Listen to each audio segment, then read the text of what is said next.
Hello? Alright, day 3, Dawntrail, let's go. We have a lot of dialogue, so I'm gonna rush right into it. I was told this game has, or this expansion has a lot of dialogue. Man, I'm on day 3 and I've been itching to fight something. Like a dungeon or a trial or anything. So, let's go! The Feet of Gold.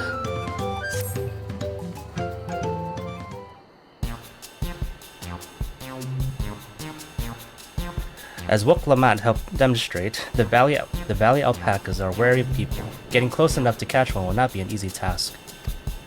You might have warned me about that earlier. I have enough trouble with tame alpacas. How do you expect me to wrangle a wild one?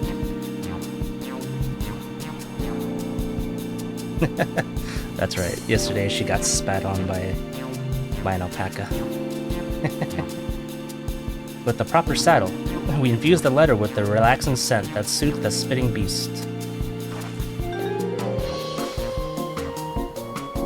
Wonderful.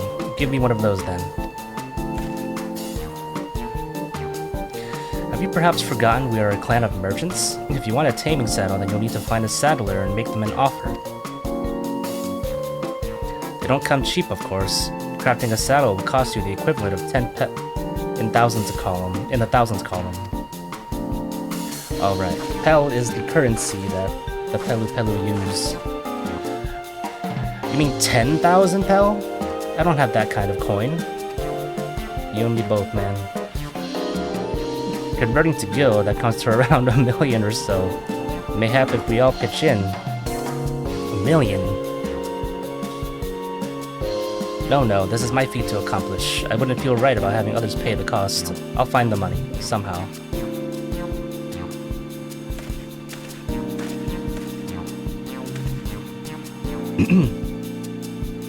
In that case...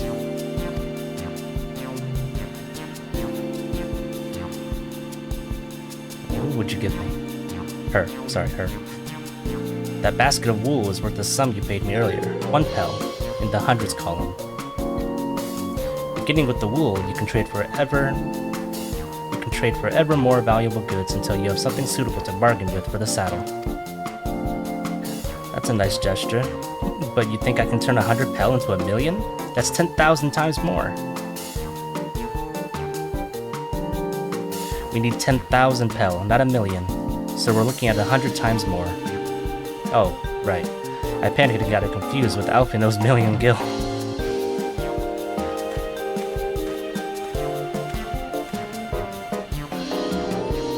I'm not so sure about this trading idea. You were almost talked into buying a cloak you didn't need mere moments after you arrived. But I just... God, I hate it when you're right. Then let me help you with your deal making. Oh, hello again. Mablu. I work here as a ranch hand, but I've also learned a lot about the peddler profession. It's alright if I aid them now, yes? I guided the claimants towards the first step of the feat, like you asked. As long as Woklamat goes alone to capture her alpaca, she is free to accept assistance from whoever... Holy crap, can't read today. From whomever she likes.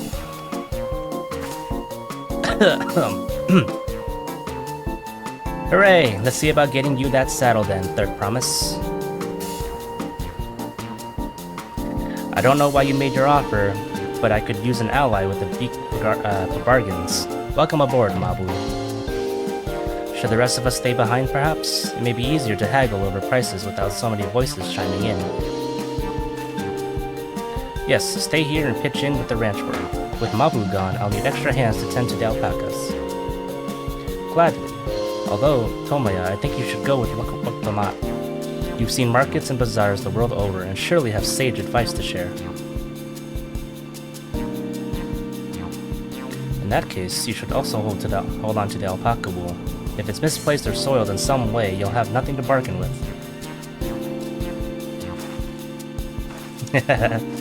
As if I'd do such a thing. But I'll leave the wool with Tomoya anyway. The better to keep my hands free.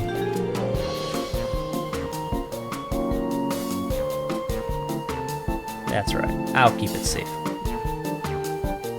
To begin, I suggest we try trading the wool to Havli, the saddler. He won't agree to the deal, of course, but it'll give us an idea of how much he'll accept for his wares.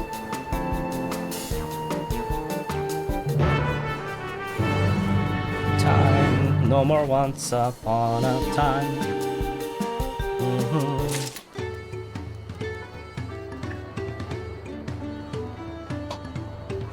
Okay, let's go. How far? Right next to the etherite. I'm lazy, I'm teleporting.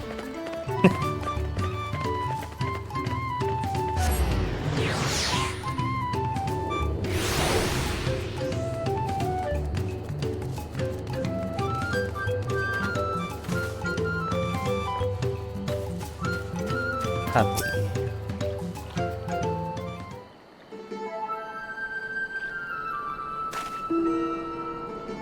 Hello there. Something I can do for you? We've come to bargain! I need one of your special taming saddles to catch a wild alpaca. A saddle, is it? And how will you be paying for it? With this basket of fine alpaca wool. Ta-da! What use does a saddle maker have for wool? Besides, this would barely cover the cost of a single strap buckle. Offer me something I actually want. Damn, okay. Sorry. And what might that be? Mezcal. The wine? I like to nurse a cup at day's end while I inspect my finished work. Bring me a jug of quality stuff and you've got yourself a deal. This bodes well for us, third promise. Such mezcal can be had for only 5 pel in the thousands column. Why can't they just say 5,000? Why do they have to say 5 pels in the thousands column? Hold on. Did you say third promise? Then my offer has changed. The saddle is going to cost you a jug of premium mezcal, aged 3 years at least. You little... 3 years? That stuff is valued at 10,000 pel or more. Why have you doubled the price? Because I must support the man of ambition who will see my business prosper. Zoralja will go to war, and his cavalry will need saddles. Lots of saddles. It's nothing personal, third promise, but I won't sell you my craft for anything less than my asking price. Business people.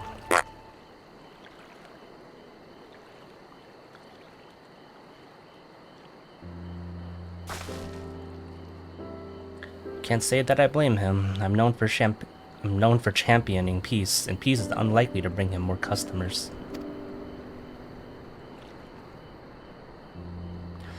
Those of our grandparents' generation remember the dark days when the clans were at war. Many of these Pelu pray for your victory, Waklamat. The younger ones, though, to them, strife and bloodshed are as children's stories. They think themselves safe from these horrors and take the peace we now enjoy for granted. Still others are unsatisfied with this quiet prosperity and crave the future the second promise envisions. They've become obsessed with innovations like the dirigibles that have made trade swift and easy. Then you have those like Havli, convinced that the first promise's plans for conquest will afford them opportunities for great profit. But what about you, Mablu? Aren't you of the younger generation? At least a year or two younger than me, I'd say. Oh, I was raised on the old tales. I've memorized the accounts of what it was like when the Yakwei ruled our village. That's why I offered to help. I want you to become Dun's servant, to keep our nation from going back to the way it was. Well then, I guess I'd better make sure I win the contest. But the type of mezcal the saddle maker wants is so very expensive. Weren't we expecting to need 10,000 pel from the outset? Nothing's changed, we just need to get on with it. I may not have a head for trade or the stomach for alpacas, but I won't give up with a piece of Tuliola on the line. Then neither will I. We will make you Dawn servant. Aiming for that 10,000 pel jug right away will only bring us failure and frustration, so let's first try exchanging the wool for anything even a touch more valuable. The trick is to find someone who needs alpaca wool and is willing to trade at a loss to acquire it. Someone who supports your bid for the throne, for instance.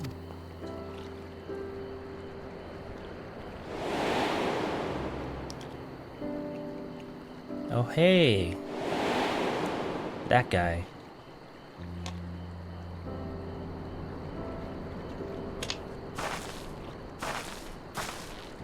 Of course, the Weaver. Bolunok was his name, I believe. He went out of his way to say he agreed with my vision and he was here to buy wool. I think I remember the direction he was going, but for now, let's head back to that road where we first met him.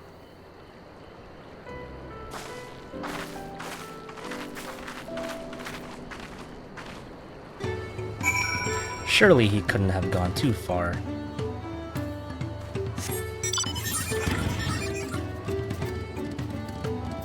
That's kind of far. Oh, I lied. No, it's not that far.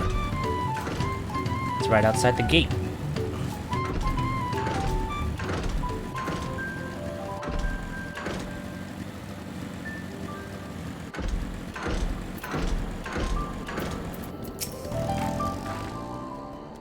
This is the spot. After Bolunok talked to us, he walked off to the south. Then he was probably going to Ikuvlo's? Ikuvlo's Inn. Most visitors to Wachunpelo end up staying there. Let's go and check, shall we? Where is that? Right there.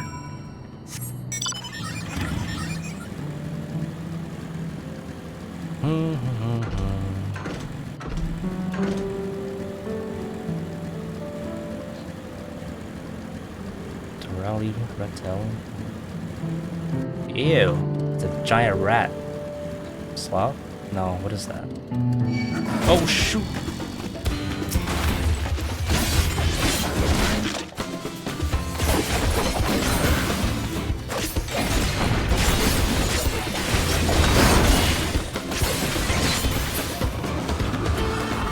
That'll teach you to fuck with me.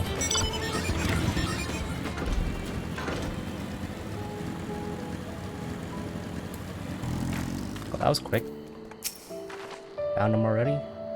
Can I have the basket, Tomoya? Sure, why not? What is that? Thanks. Now let's see if we can turn a profit.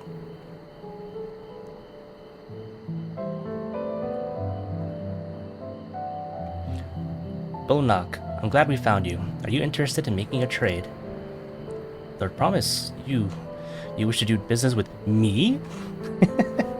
Might I ask what this is all about? Yada yada, this and that.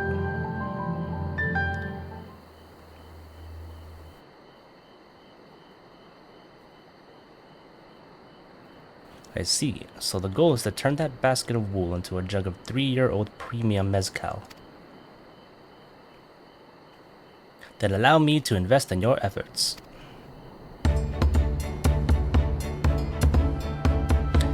Peace in Toralo is what allows me to cross freely to the lands of my suppliers.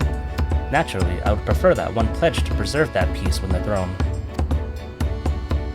Thus do I humbly offer you this wool poncho, a small token that I pray contributes to your victory. When do I get a poncho? Oh, that's fine craftsmanship.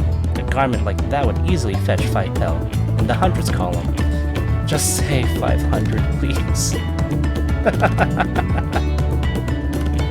That's very generous, Bolunok. Thank you. I promise I won't let you down.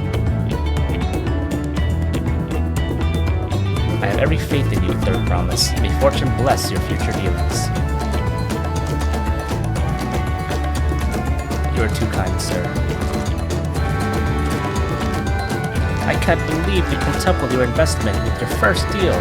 We're off to a spectacular start. Only because Tomoya remembered our weaver friend, all I did was hand over the wheel. Wool. Not wheel. Wool. That's not true. The connections you build with people are vital. This is one of the most fundamental precepts of trading, one which you've instinctively mastered. You think so? I know so. Now, let's take our 500 pel poncho and trade it for something even more valuable. Here, Tomoya, you take the poncho. If I lost it somehow, Erenville would never let me hear the end of it.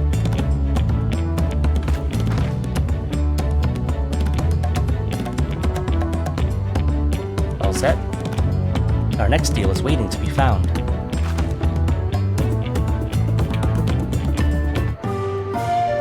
Excellent trade. Oh, is this gonna be a system? Or is this just for this quest line?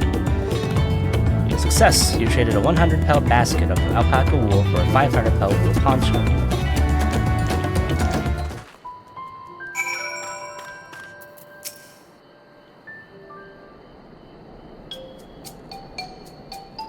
Leveraging connection. Oh, damn it. I skipped it by accident. I've done that every day so far. That makes sense. But how do we know if someone needs a poncho? They aren't wearing one?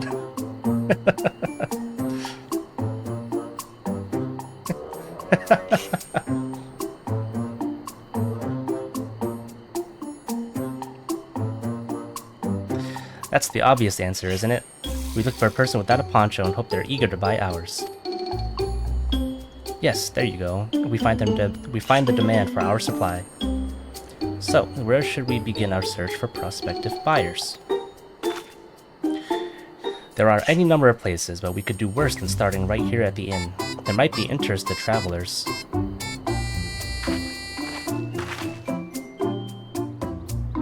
Who here needs a poncho? A lot of Mamulja hardly wear anything to begin with.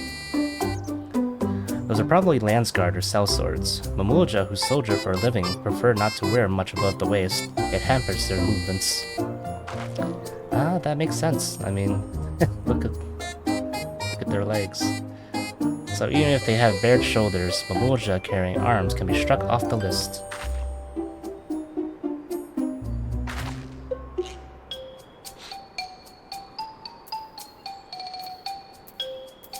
Resting Hubigo, hard-bitten Hubigo, sweaty Dopro, disconcerted Hubigo, mob.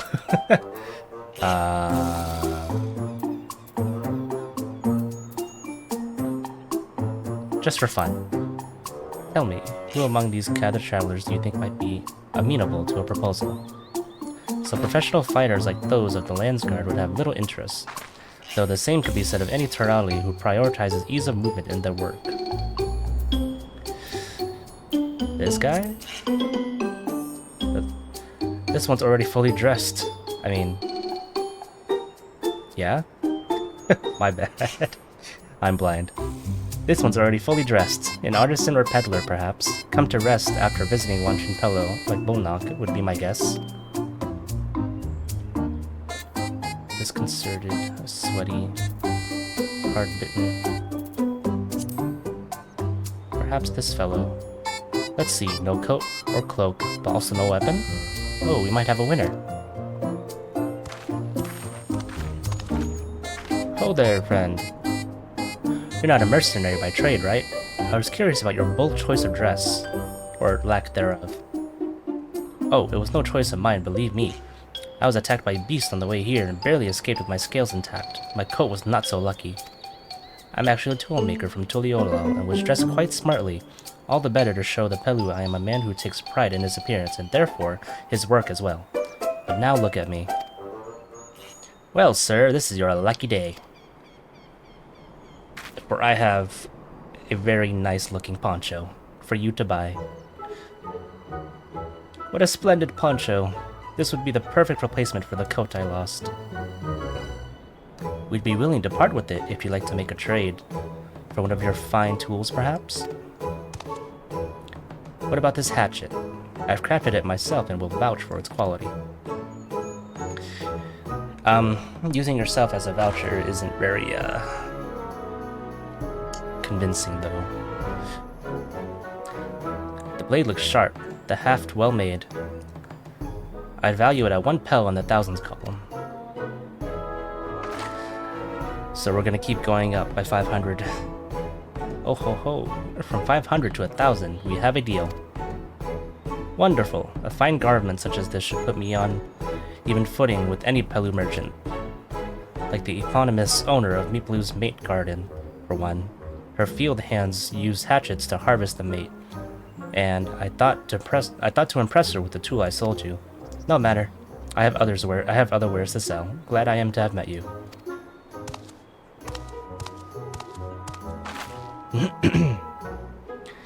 Did you hear that? We've already found our next buyer. To Meeplu's mate garden we go. Yes, but it's a fair distance on foot. We should take alpacas.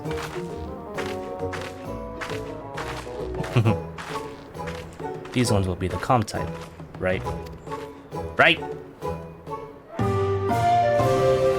500 to 1,000.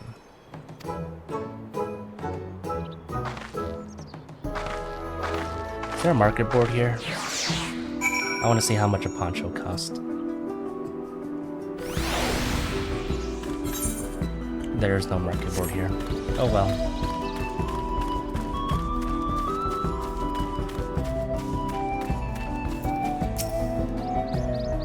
Well done recognizing that toolmaker as a potential customer.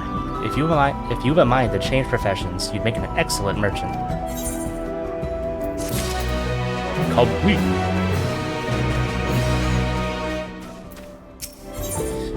Mablu's dream. Before we get moving, you should be the one to hold this. As always. With that, I suppose we should hop on the alpacas Mablu has so kindly provided. Ready to go? Let's mount up.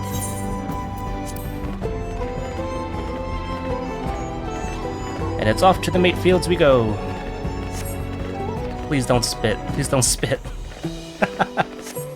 You'll be fine. These ones are accustomed to people. I still don't trust them. You have a knack for riding, no matter what you say. Without our alpaca friends, we probably would never have become traveling merchants. Can you imagine walking all the way across Tyrol?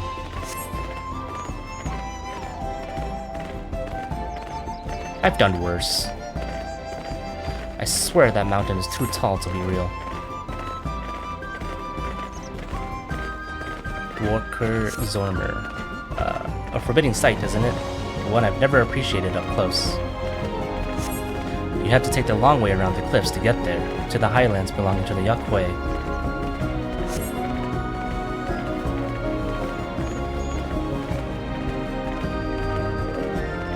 So Mablu, you said you were learning about the peddler profession. You don't care for ranch work? No, I love it. I love working with alpacas. But becoming a peddler has always been a dream of mine. It's just, I'm not sure I have the talent for it. If I can help you buy the taming saddle though, then it'd be proof that I can do this after all. In that case, you'd best get ready to be a merchant. Look, we're almost there.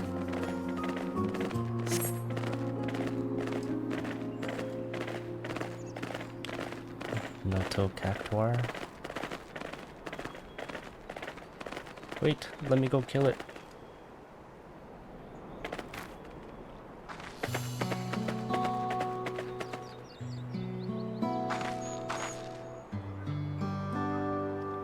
We made it, and without a single smelly incident.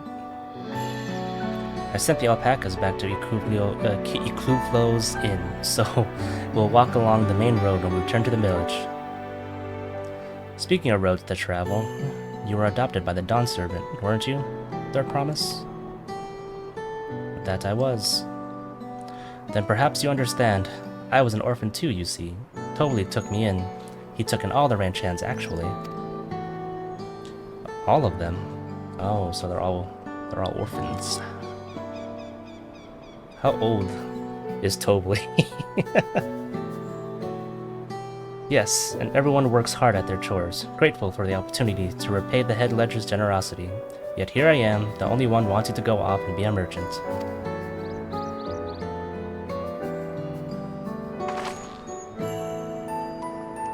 I'm sorry, I don't know why I'm telling you this. We need to keep trading things for your saddle if you're to prepare for the feat of gold. As its mate harvesting season, they can't have too many quality hatchets. Add to that Wakalamat's way with people, and we should have no trouble making a favorable deal. That's Meeplu herself over there. Pass the hatchet to the third promise, and let's get to bargaining.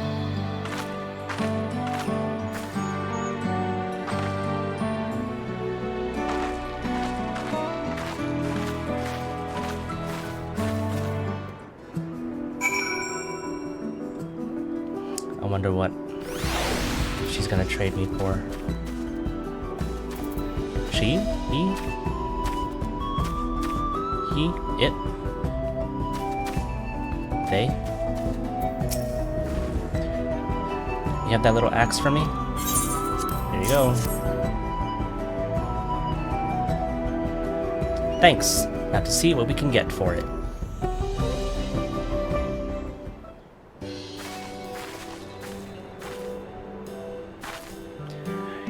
You're Meeplu, the owner of these fields? I have a mind to trade if you're interested. Well, the third promise. I might be convinced to entertain a proposal. What do you have on offer? This hatchet, forged by a seasoned artisan, the razor edge of this exceptional tool will make light work of your crops.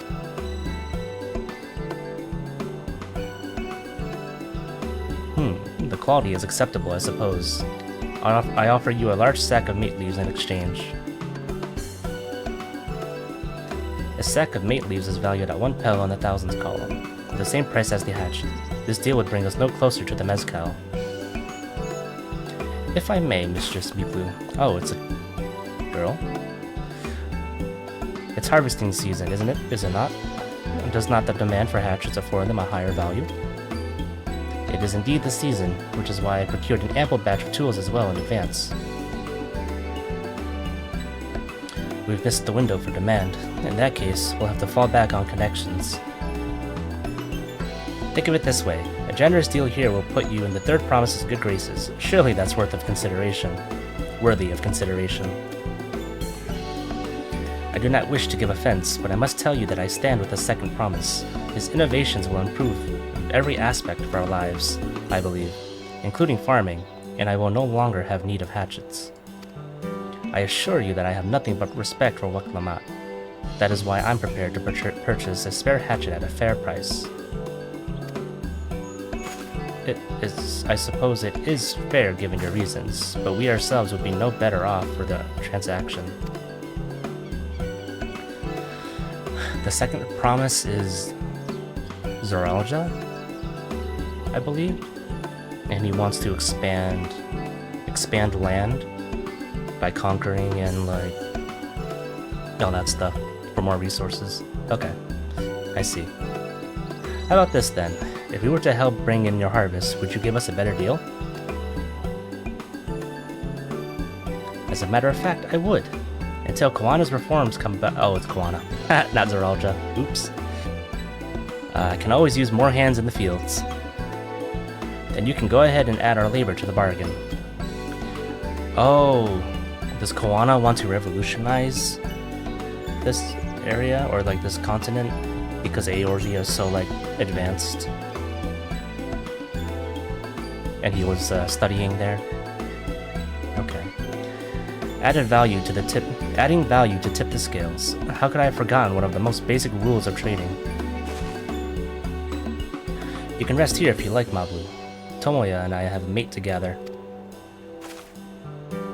Oh no, I'm helping too. Off to the fields then, and mind you, pick the healthy leaves. I'll take 5 good bundles from each of you.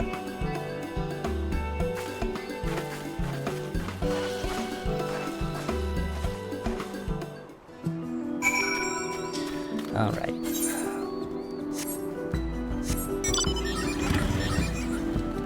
Bapley.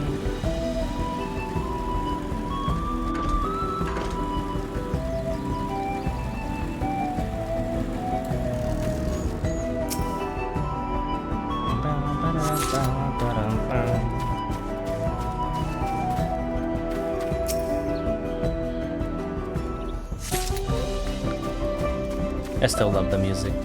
The music gets better and better.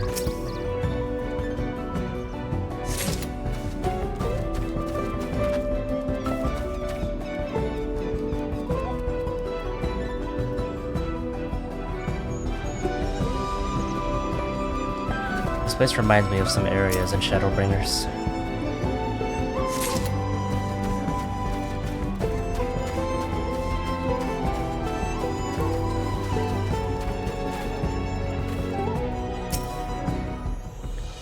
Can't remember where exactly, but it looks similar.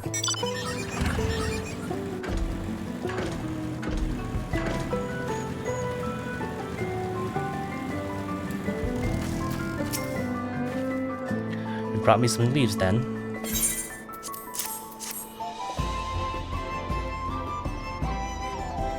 An acceptable harvest. We'll see how your companions fared before I make any decisions though.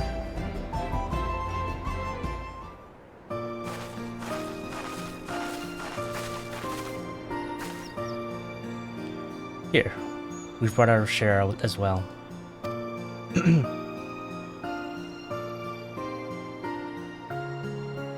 Thank you, Third Promise. This is more than enough to hold up your end of the bargain.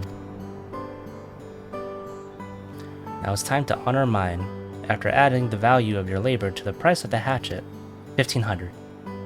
I am prepared to offer you a full sack of our highest grade mate leaves. Premium mate. Bought at the shop. One sack of those leaves would cost no less than 5 pel in the thousands column. Oh wow. 5,000 from 1,000? Then we can bid farewell to this hatchet.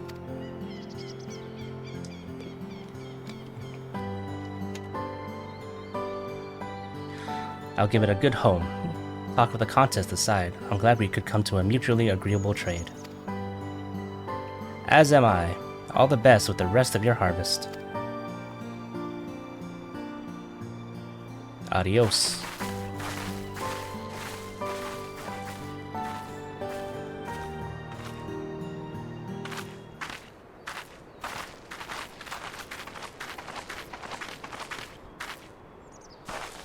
Why did the music stop? Mablu, what's wrong? It's as I was saying before. Even after everything Tobli's done for me, I'm planning to abandon it all and become a merchant. But then I needed your help after forgetting a basic rule of trade. How can I expect Tobli to accept my decision then?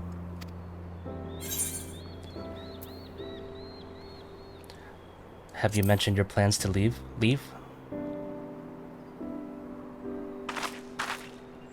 Not exactly. I wanted to prove I could succeed as a peddler before I declared my intentions. Holy, I cannot read today. Oops. I seek to follow in my father's footsteps, but not because he expects it of me.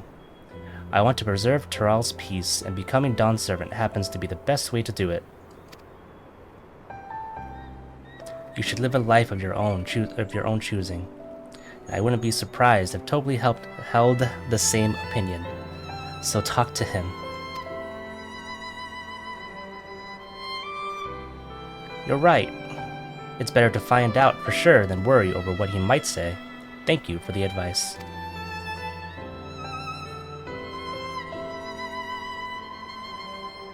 But first, we have a saddle to buy. I want that success under my belt so I can be sure of my decision. What's next then? We try to trade our tea leaves for something halfway to 10,000 pel? No, I think we're close enough now. I say we go straight for the premium mezcal. Bargain our way into double the value, eh? Think you can do it? Trust me, I will make this trade work. I admire you, Third Promise. That you're holding your own against such strong competition for the throne is inspiring. Am I really holding my own against Koana and Zoralja?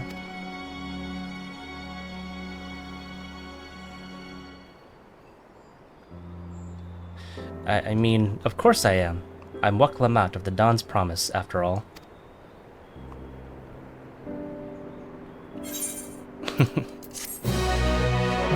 That didn't sound very convincing.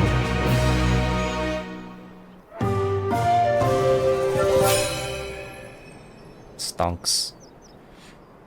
Easy profit. Success! You traded a 1,000 pel hatchet for a 5,000 pel sack of top grade mate leaves. A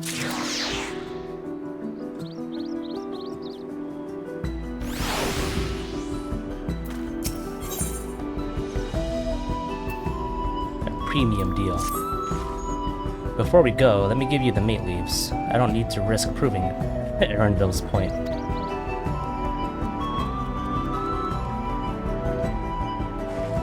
Ready then? Our next stop is the Mezcal Distillery.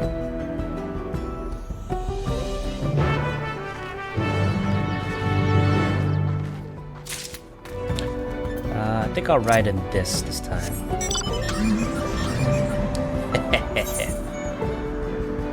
How far? Oh, never mind. I'm not riding anything. I'm teleporting.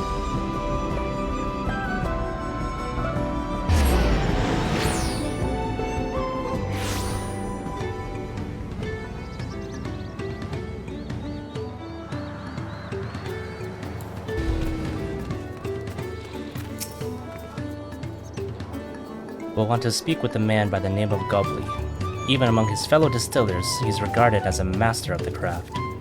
He knows the value of his product, so if we're here to convince him to trade for twice what the leaves are worth, we're going to need targeted information. That means asking around and taking in the gossip. If you could talk to people here in the distillery, Tomoya, perhaps Waklama could do the same at the village entrance. Meanwhile, I'll head to the north side and see what I can learn.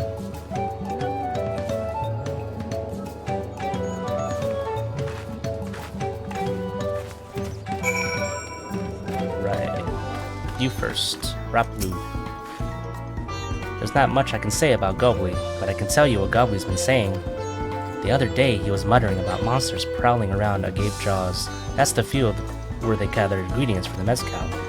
The presence has made it harder to procure said ingredients, and thus driven up the price of his product. A boon, some might argue, but it's hard to celebrate when it affects the work as it does. You can't rightly bring joy to people if you can't keep making the thing they love. Valuable information. I'm probably gonna have to do something about those monsters. Me? I'm a chef from Tuliolal. I've often come here to buy Gobley's mezcal, the finest in Tural, according to my customers. He always brings out a jug during our dealings, but I can't handle this stuff too well myself. I take small sips, not wanting to be impolite, you understand, but still end up so addled as to agree to whatever price he quotes me. It would be nice to have less, potent refreshments during such conversations, else I might have to seriously reconsider our arrangement. Bro gets him drunk so that he can't make logical trades. That's a tactic. Suvli? That's the name? Suvli? Yeah. Gobley might be a deft hand at distilling, but he's got no sense when it comes to appearances. Rumor has it he's been invited to the palace for business negotiations. If he presents himself to the court wearing his usual rumpled attire, though, he'll be laughed at out of sun perch. Okay then.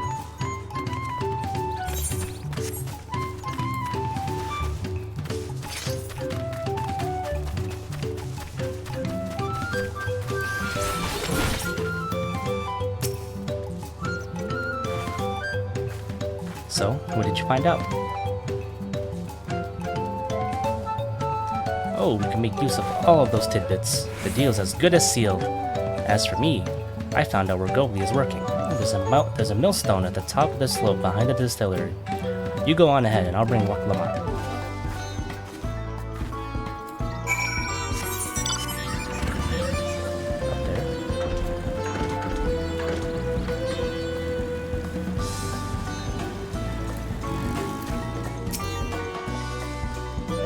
You have business with me, madam. Why don't we talk down below so as to not distract the ALPACA from his work?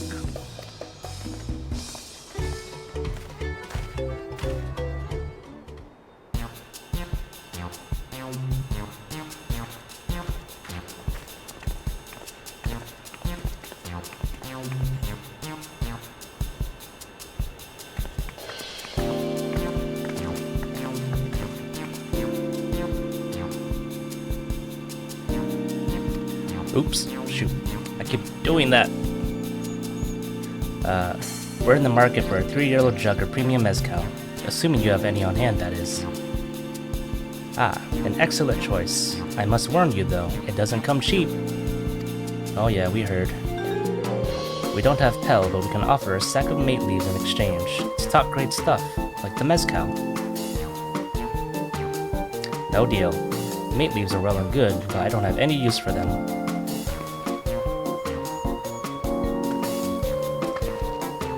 No deal. Just like that?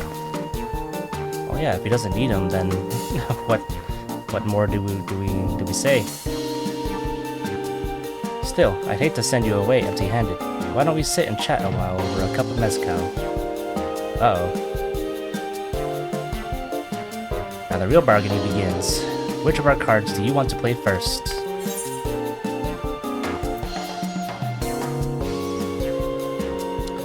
Something more suited to my skill set.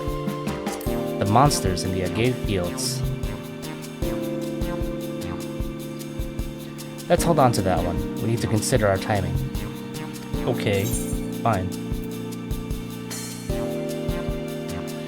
The Hubigo chef's distaste for strong drink.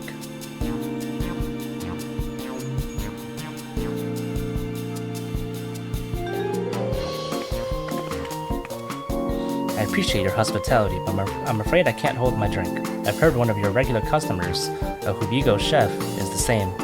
Seeing as not everyone can enjoy mezcal, I wonder if you might benefit from having other refreshments to offer.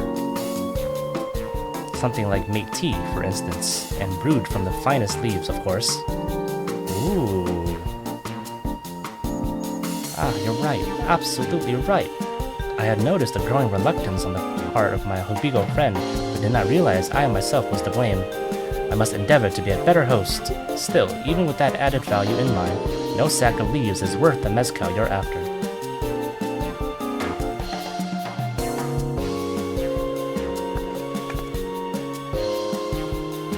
Should we offer to cull the monsters causing them trouble?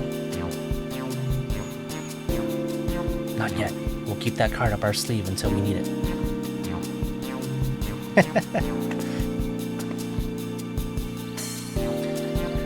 As I expect you're aware, the rite of succession is currently taking place.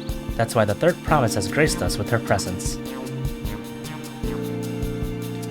When the contest is decided, the subsequent ascension ceremony and banquet will be a prestigious affair. If your mezcal were to be served there, it would bring your distillery immeasurable fame. Wait, could it be that your rumored invitation to the palace is to discuss that very possibility? As a matter of fact, yes, I must admit. I'm still reeling from the abruptness of it all. It would be a great honor and opportunity, if I can secure the deal. Well, I should think your exceptional mezcal would speak for itself. That said, there's no such thing as being too prepared. And first impressions last. You'll want to be wearing your very best when you walk into Valakshunsa. It would be such a shame to miss this chance of a lifetime simply for want of proper garments.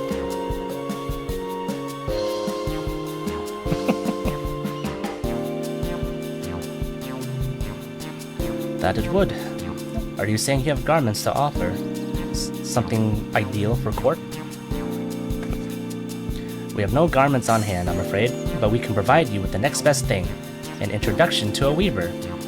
His name is Bolnok, and his works are highly regarded in Toliyola. That was a good one. As a supporter of Waklamat and keen observer of palace politics, he will doubtless be happy to guide you in the selection of an outfit to fit this golden occasion. That is certainly a tempting proposal, and one of which I should like to take full advantage, but the scales still aren't quite balancing. We're almost there. Now the monsters. Say, weren't there monsters running amok in Agave Jaws? That's a problem we could easily solve for you. Truly, I would be most grateful for your immediate assistance. I was resigned to hiring sellswords to clear them out. Factoring in that saved expense and an introduction to a trusted weaver, this is shaping up to be a sound bargain. Alright, you have a deal. Yes, I knew you'd come around. Give us a moment, and Tomoya and I will take care of these prowling nuisances. In the meantime, I'll use the time to pen an introductory letter to Bolnak. The fields you're looking for are just north of Vantrunpello. Be safe! Finally! Something I can do. Something I'm good at. Killing monsters. Whose chocobo is this? Why does it look so scary? Oh, never mind. I thought the eyes were red for a second, but they're brown.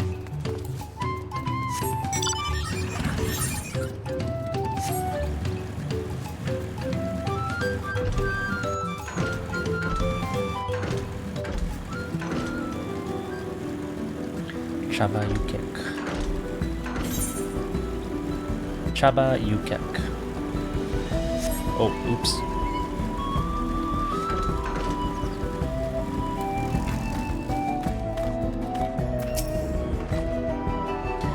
That should be a Gave Jaws just over there. This will go faster if we split up. Come and find me once you've finished clearing out your share of the pests. This should be done in a heartbeat.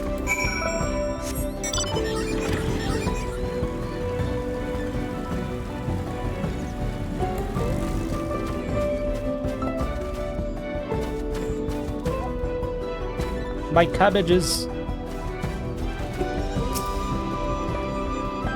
I know they're not cabbages. That's just the first thing I thought of when I saw it.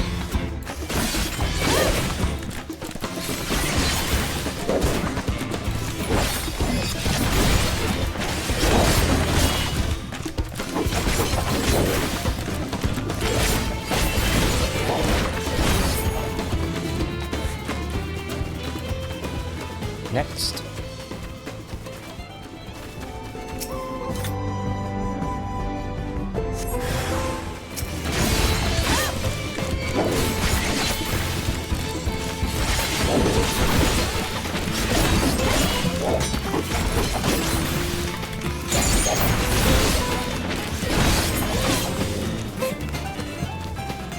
Piece of cake. Too easy.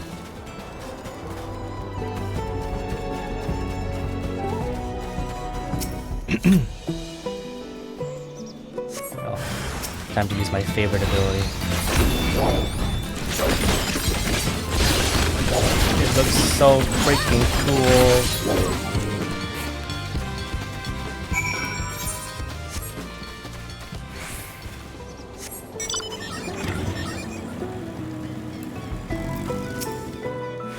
Compared to the creatures I hunted with Papa, this was no challenge at all.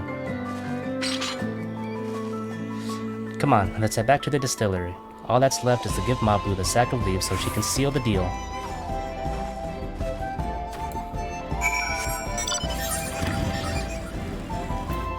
I'm lazy. Teleport.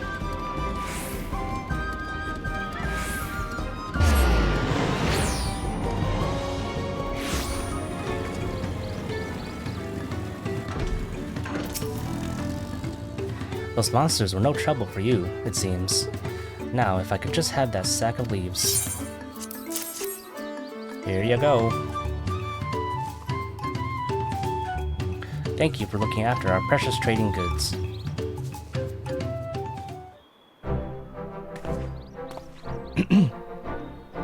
Your monster problem has been resolved, Master Gobbly. Here are the mate leaves and a written introduction to Bolnak, as agreed.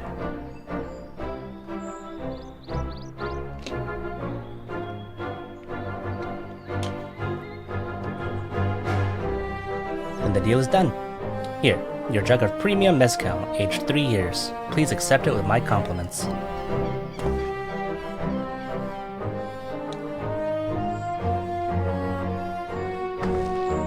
Yes, we finally have the mezcal. Great work, especially you, Mabu. You were the one that inspired me to come this far, Third Promise, but let's not celebrate until we have the saddle in hand. Mabu, is it? You drive a hard bargain, young peddler. I look forward to doing business with you in the future. Thank you, but truth be told, I'm just a ranch hand. For now, for now. Should I ever become a proper merchant, though, I'll be back to strike more deals with you.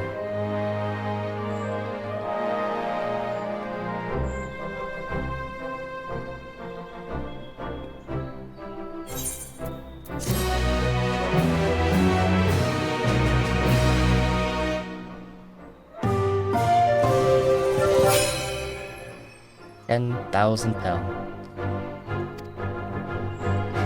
Give me my saddle. I gotta catch this alpaca. Cactuar green. Even at the palace, I don't think I've held a 10,000 pel jug of anything before. My hands won't stop shaking. Here, you better hold on to it until we get to the saddle maker.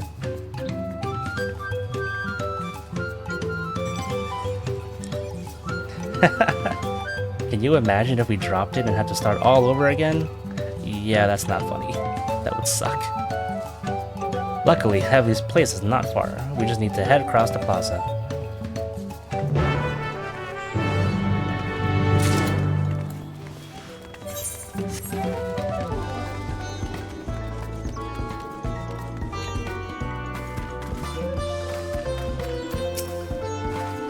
This is it, the trade we've been working towards. Don't drop it. Phew, still in one piece. Right, time to make our deal.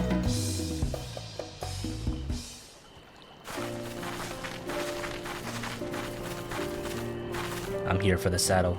Give me the saddle. Get your tools ready, saddler. We brought your precious mezcal.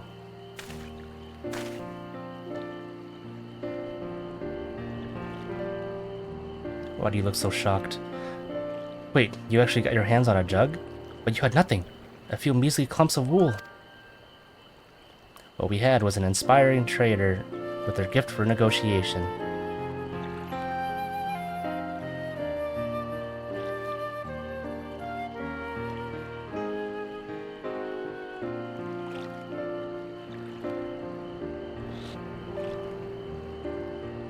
Although I'd sooner aid no claimant but Zeralja, I cannot go against the guiding principles of the Pelu Pelu. The trade is a fair one. I will craft your saddle, third promise. Great! Stay and wait if you like. I have all the requisite materials, so this won't take long.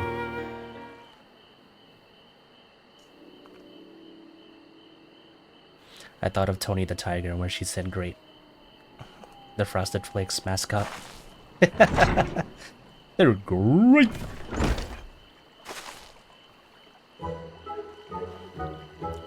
Your commission is ready. Catching a wild alpaca is never a simple affair, but you'll have an easier time of it with one of my saddles. Now, if you don't mind, I have other work that needs finishing. Ah, I can taste that smooth mezcal already.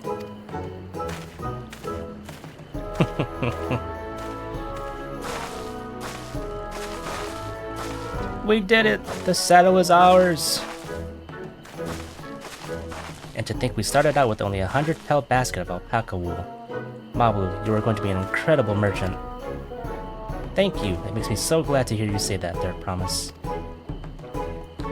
We got what we came for, so let's return to the ranch. The others will be waiting.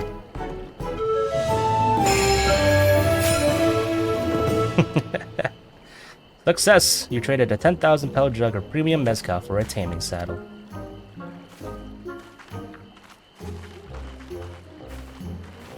Easy peasy.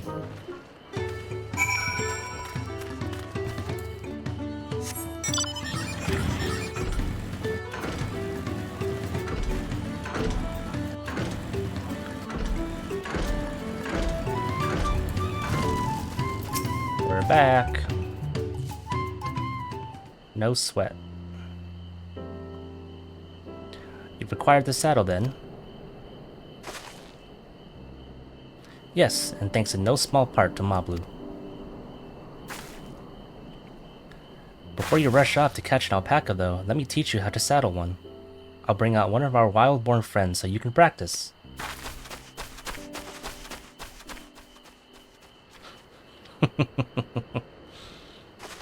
She's gonna get spat on. Again. I know, I know. This is something I need to learn.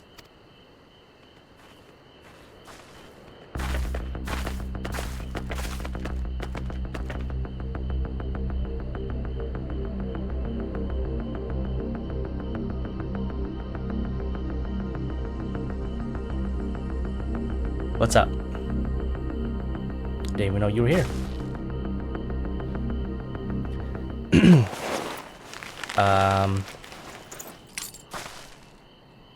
So in order to get the second stone for our tablet, out of 7 tablets that we have, this is the second trial. We need to find and tame a wild alpaca, and for that we needed a saddle.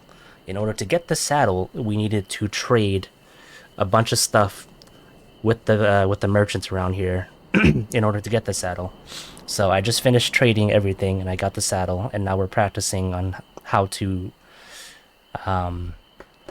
capture a wild alpaca. Great sunken gods, I did it!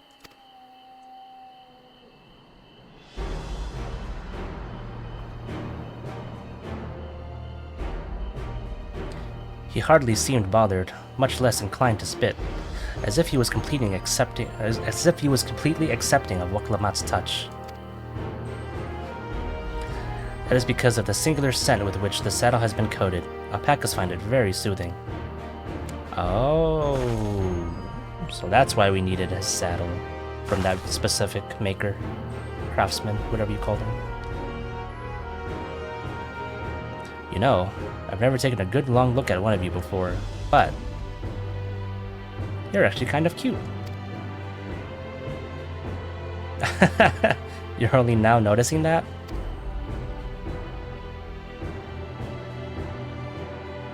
Zeralja, he's back. What the? Having done exactly what he set out to do. The alpaca he's brought. Is it just me, or is it glowing? I've heard tales of such a beast. They say the golden alpaca lives in a solitary existence deep in the valley, where it shuns the company of both man and its own kind.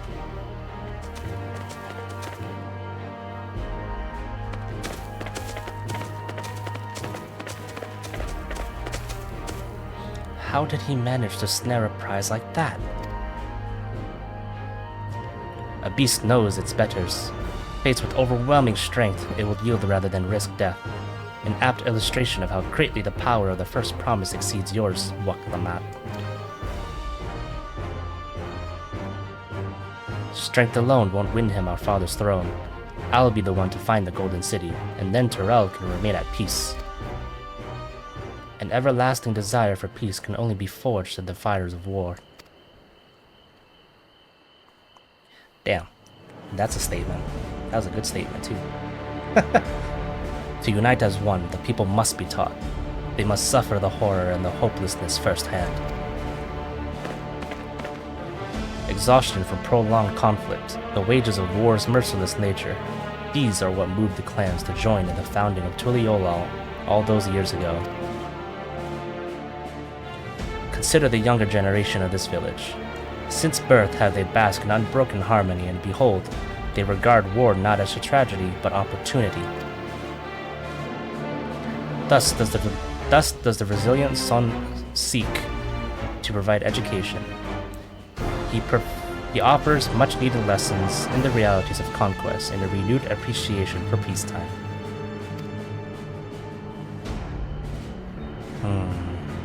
It is true that war's misery breeds a longing for peace. But I have seen with my own eyes what becomes of an empire forged through the violence you propose. The rebellions it spawned, and the ruins it left behind.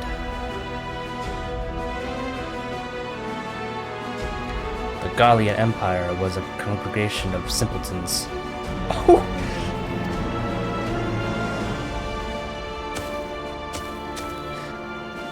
Bro just called the Garleans a bunch of simpletons. The oppressed fought back against their oppressors, as well they should. Men are not beasts. Only a fool would seek to rule over all with the threat of force alone. This is why Garul Jaja did not elevate the Momoja, why he treated all clans with equal respect. However, the first promise has his gaze fixed upon more distant horizons. He would unite not only Tuliolal, but the star in its entirety. What? Why? I need not explain myself to you.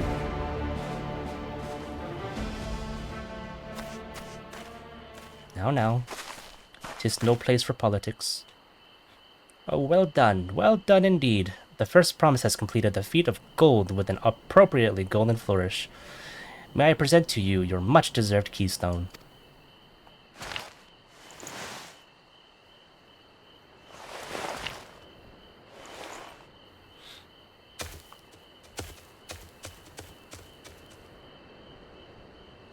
He's always been like that, never sharing his innermost thoughts with me or even Koana. It's like we're not even family.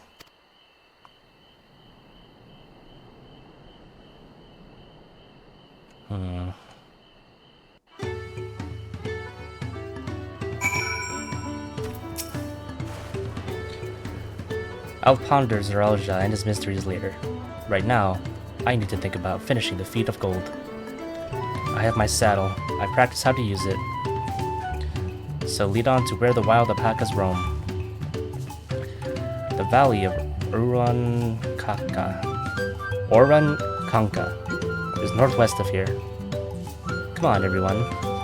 Even if we can't enter ourselves, we can see Waklamat off on her hunt.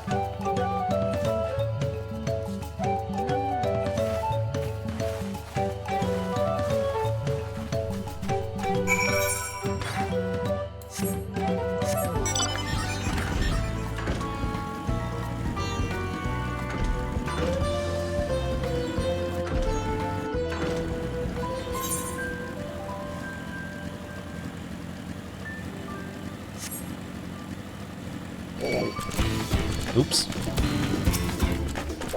What are you? Barb mole?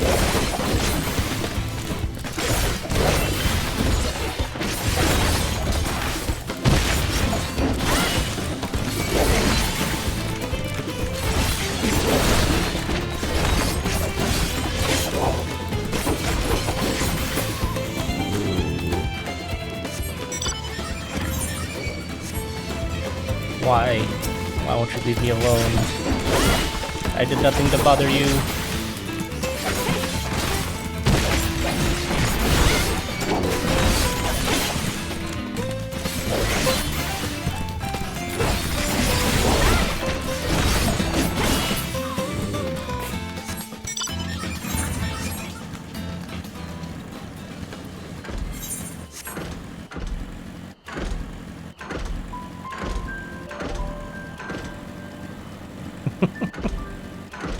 I love doing this.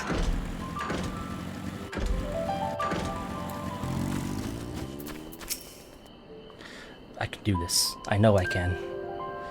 Cheer on Waklamat as she marshals her courage to attempt the harrowing task of capturing a wild alpaca.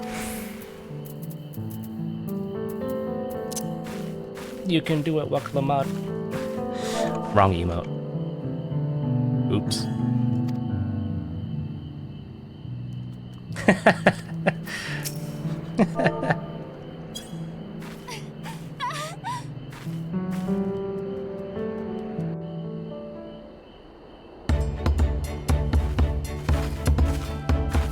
Good luck there, Promise!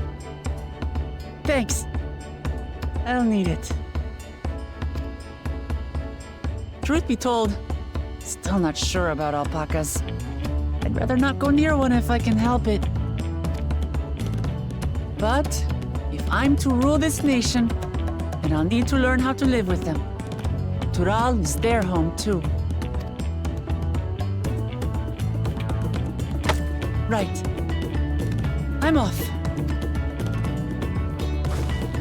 Good luck.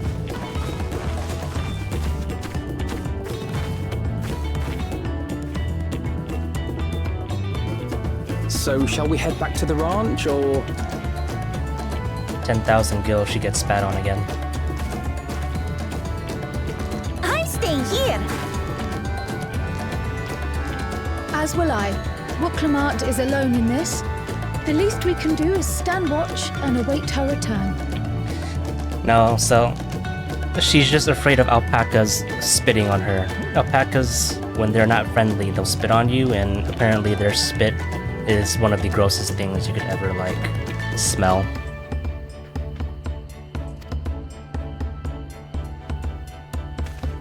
And Wooklamart has been spat on a few times, so she's, like, traumatized.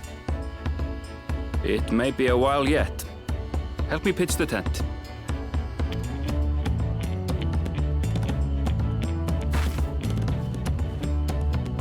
Yeah.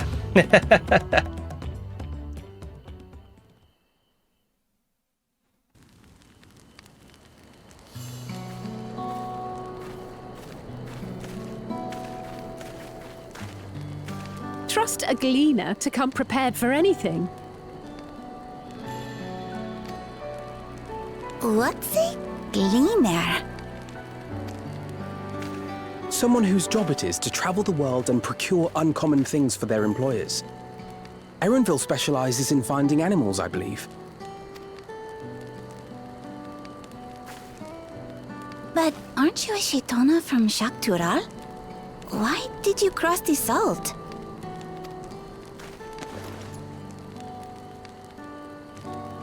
When I was much younger, the thought of leaving Tural never even occurred to me. But then, some years ago, my mentor tasked me with a difficult hunt. Something I could never find, she said, so long as I clung to the familiar. She suggested that I leave home, leave Tural, and join the Gleaners of Sharlayan. As one of their number, I could experience the world, immerse myself in myriad cultures and customs, see the many faces of nature. And once I had learned what is truly important, I would find that which I seek. My younger self took those words to heart, and off I went to become a gleaner. Her words alone moved you to leave behind everything you'd ever known? You must have great respect for your mentor. As it happens, gleaner work was much to my liking. And I all but forgot why I had pursued it in the first place. Yet, events conspired to put me back on the trail I'd abandoned. Wait, are you saying you were tasked with finding the City of Gold? I was. And though my hunt is now entangled with the right of succession, I mean to see it through. Well then, I understand completely. We all have our reasons for seeking the Golden City. Which is all the more reason for us to work together. Just so.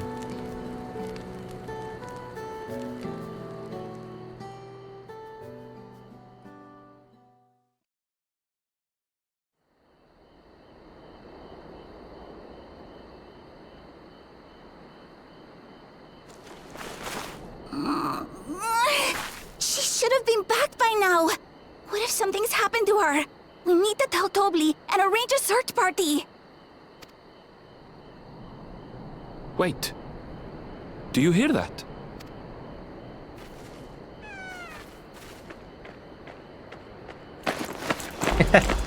She did it!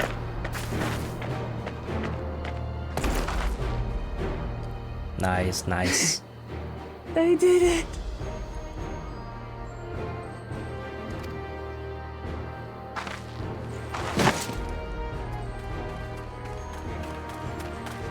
It really took all night into the next day to catch an alpaca. Must have You're been utterly spent. really hard. And small wonder.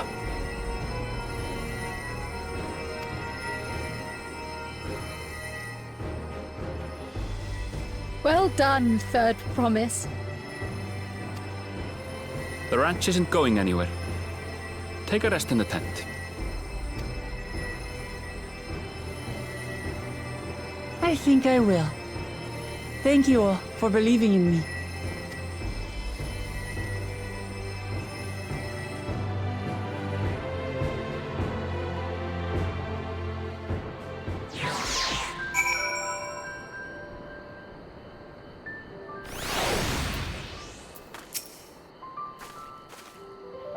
Still relieved the third promise came back to us safely.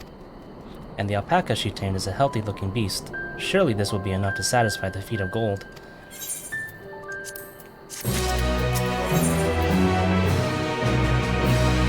Knowing the Pelu Pelu. Waklamat still seems a bit unsteady on her feet. Hardly surprising after she spent the night chasing alpacas. You know what will melt away fatigue like magic though? Mate tea. I'll run to the ranch and get a pot brewing. That way, you can take your time and the tea will be ready when you arrive.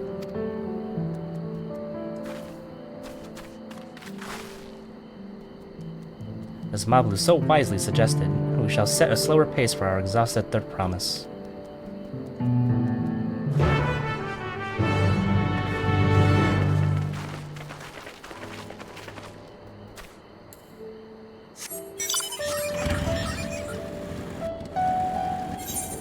Why am I walking? I can just take the teleport.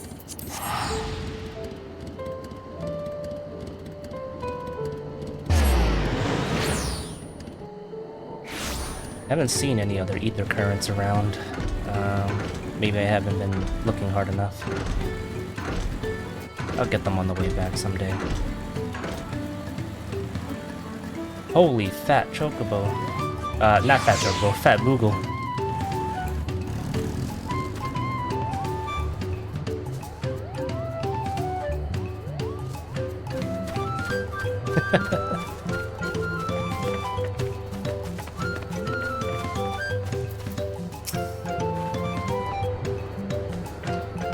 Came back ahead of the others, did you? I should hurry along with the tea then.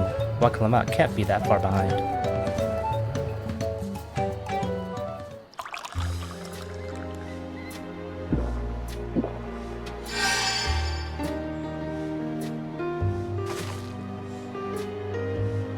Oh, that tea really is magical.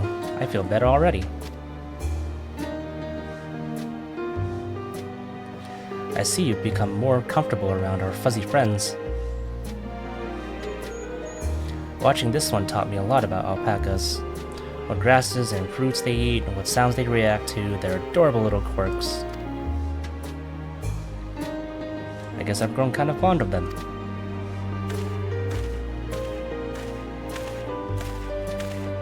Welcome back, third promise. Accomplished the feat of gold, have you?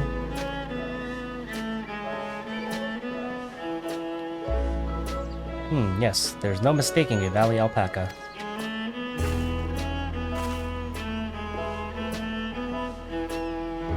I commend you on your success. Well done. Yes, we did it! We freaking did it!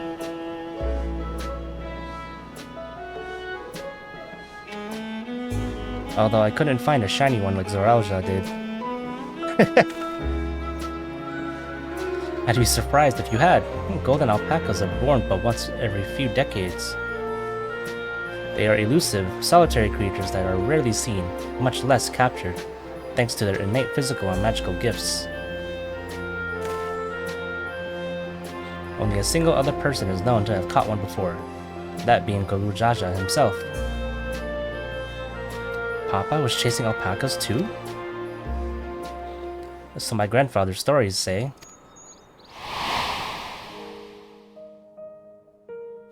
It was before the founding of Tuliyollal, in a time when the mountain giants, the Yokwe, held our people in thrall. Compelled by their overlords, our forebears would ride their alpaca mounts to the highlands to deliver gifts of food and other tributes. Those were wretched days, to hear grandfather tell it. Then along came the young Golo Jaja, yet unburdened by the mantle of Dawn Servant.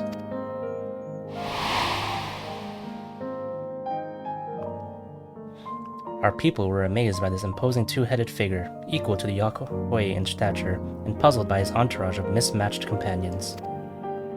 Some trembled in fear, believing a new conqueror had come. Yet Gulujaja showed no such inclinations. He sat and spoke with us, sipping from the cups of mate tea we offered him, and grew somber when he learned of our plight.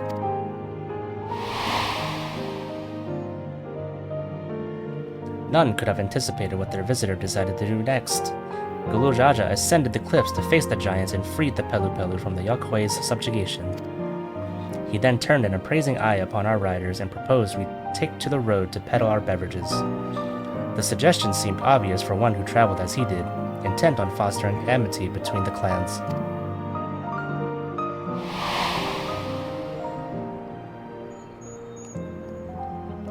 So it was that a few words from Gulujaja transformed us into a clan of itinerant merchants.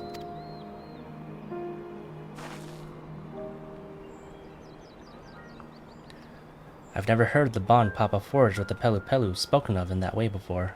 Saga is not so detailed. Then you may not know that Gulujaja sought a sure-footed guide for his trek up into the highlands. Thus did he capture a golden alpaca. I can't imagine that ginormous man riding an alpaca. So both my brother and my father caught the rarest of creatures, while an ordinary one was the best I could manage.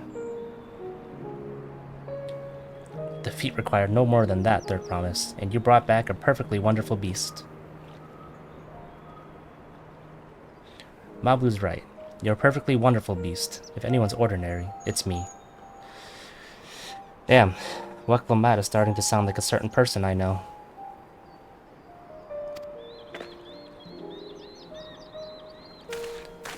Certain someone who's too hard on themselves. Not only did you accomplish the feat of gold, you also made many trades and brought joy to many people in true Pelu Pelu fashion. I sorely doubt your sibling could have achieved the same result. You should be proud of the accomplishments which earned you your keystone.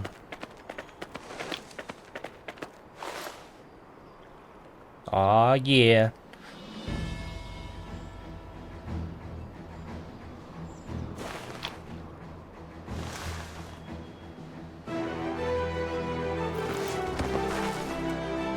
Tablet number 2, baby!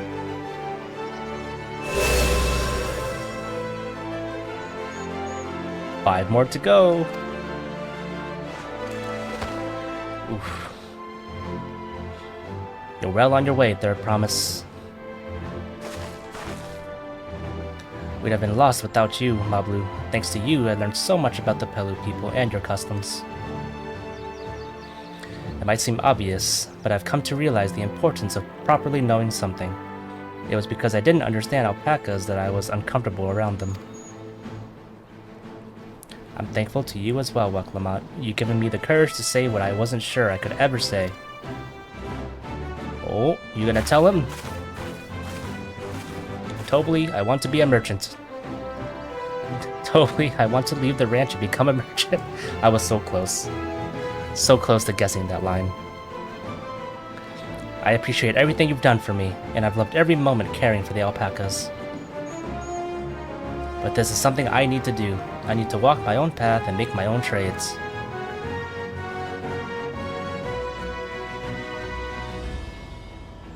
As your parent, allow me to say one thing. I've always tried to give my wards lives filled with as much happiness as I could provide. Yet never once have I wanted that to be the only happiness you knew. You have my blessing to walk any path you choose, Mablu. It gladdens me to hear you found a calling you wish to pursue with such passion. You will make an exceptional peddler, I'm sure of it. There's your blessing.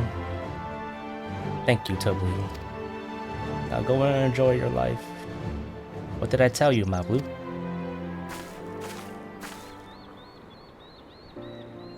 There's one last thing I can help you with, Third promise. You need to find the Golden City, right? That's the end goal. Then I suggest you talk to the Yakuoi. I gotta climb the mountain? They once ruled over far more than just Urkopacha and the Pelu Pelu. 1,000 years ago, they were the Oh man, I clicked it by accident.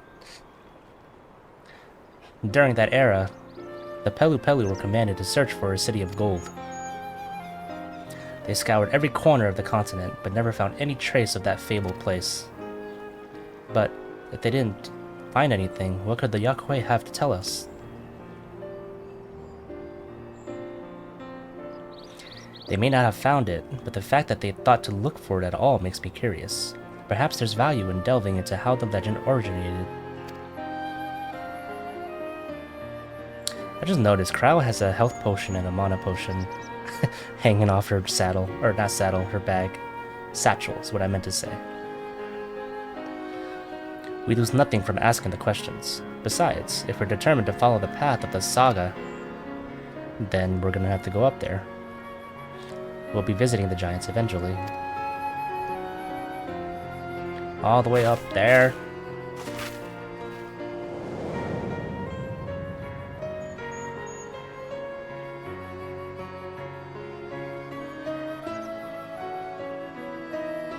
Oh, Cryle.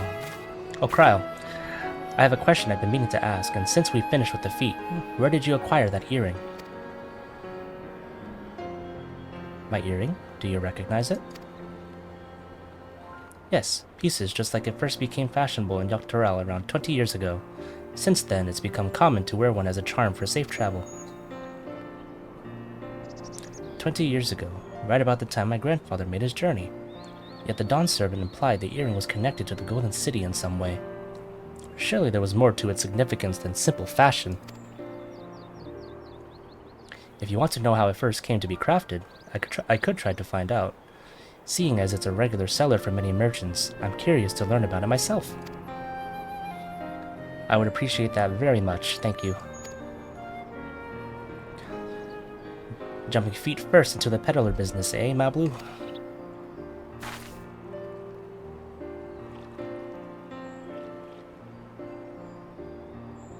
Right then, that's 2 keystones down. I say we head back to Toliolal and plan our next move.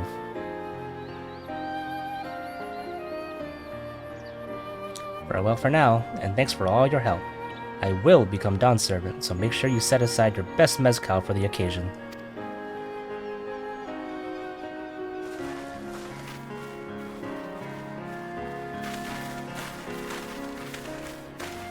We're gonna get lit. Once I become the Dawn Servant, when she becomes the Dawn Servant, we're gonna get lit. She has a fearsome opponent in that brother of hers. He even brought a golden ALPACA to heal. But you've heard Zeralja's supporters talk. They might see an opportunity in his expansionist ambitions, but they find the man himself intimidating, terrifying even. Whereas I've grown to love Waklamat. Everyone she meets will come to love her too, and that's why she'll win the throne. You might be right, Mablu. You might be right.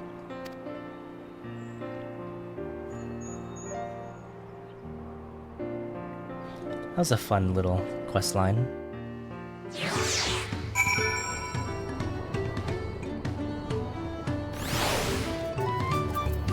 Let's continue.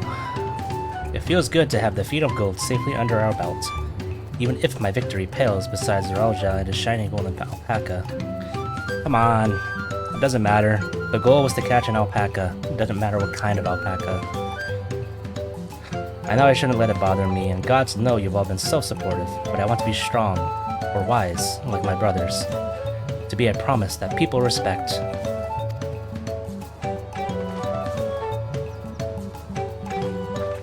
Which is not likely if I stand here carrying on and on about things. Let's move on. Back to that place in which I cannot pronounce. With us. The contest has hardly begun. I don't know, man. The contest is like almost done. We got 2 out of the 7.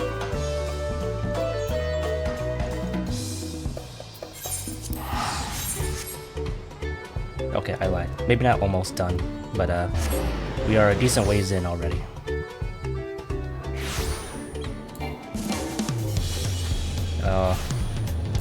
Back to the place which I cannot ride a mountain.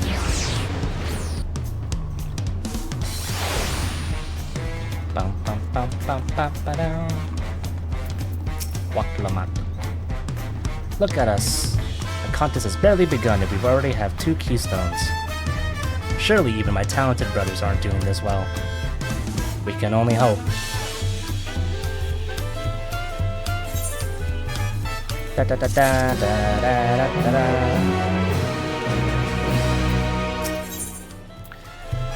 The success of others.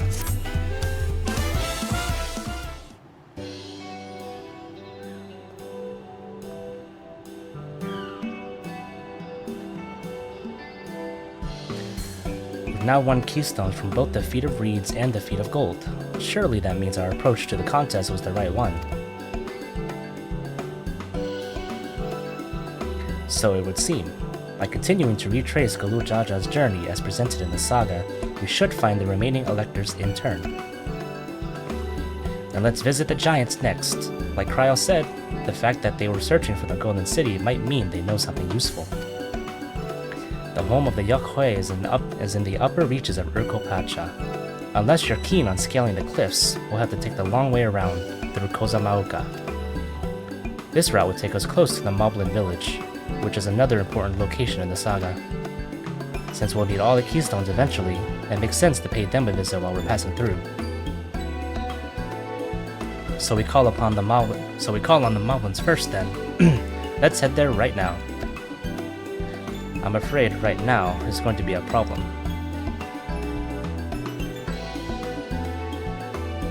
The storm blocked the roads, or got rid of our pathway, probably. The flight of we wingless, the great stairs leading to the Moblin settlement, collapsed in the storm. Ah, like I thought. What are we to do then?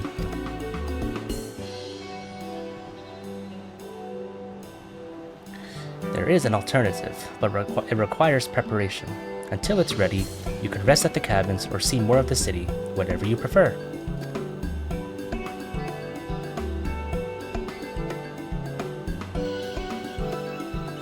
Just to be sure, you'll accept any method of travel as long as it gets us to our destination yet. Yes? Of course. Who do you take me for? Then as your guide, I will see to the arrangements. A little skeptical on how he said that. I wonder what he's gonna go grab. Well, it seems we have some free time on our hands. Let us make the most of it.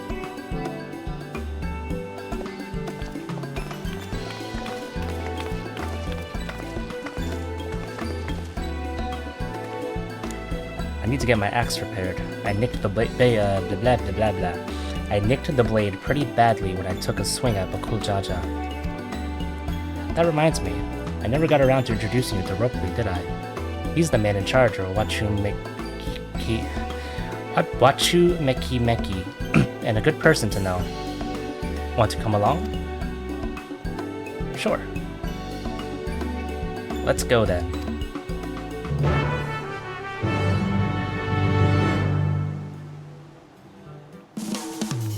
These names are killing me.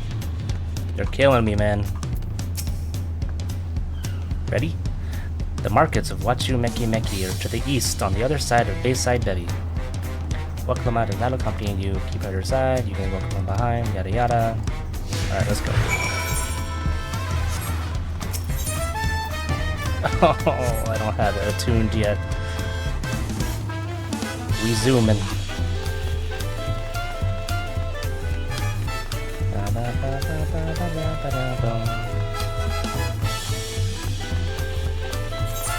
Oops.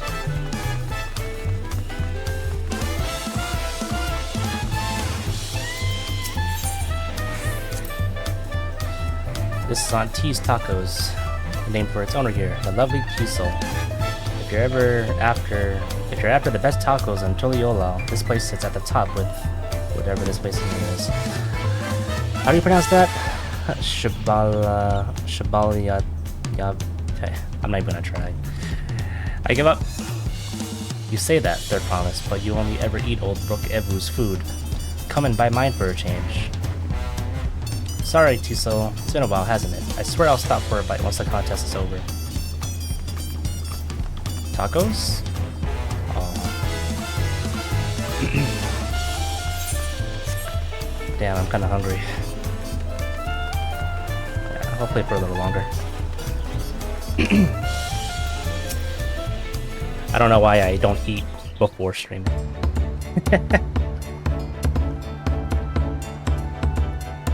My, the third promise. How might I assist you this fine morning? Well met, Rupley. I need to buff a nasty nick out of my axe blade. Yes, it's been chipped quite terribly. Trying to clean rocks again, were we? Something like that. Think you can fix it? You stand among Tural's most prestigious gathering of artisans and ask this question? 'Tis child's play. We'll have it repaired for you in 2 shakes of an alpaca's tail. Good to hear. I leave it in your capable hands. Who's your companion, if I may ask? This is Tomoya, a great adventurer I recruited from across the salt. I brought her here to meet you, actually, though she might have reason to visit YOSHI-P sooner or later. Then allow me to introduce myself. I am Roku, humble representative of this grand center of trade. A pleasure to meet you, Tomoya. The pleasure is all mine.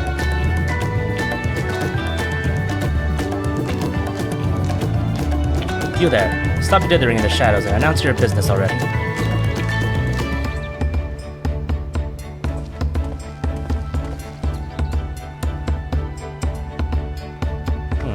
I've seen that man somewhere before.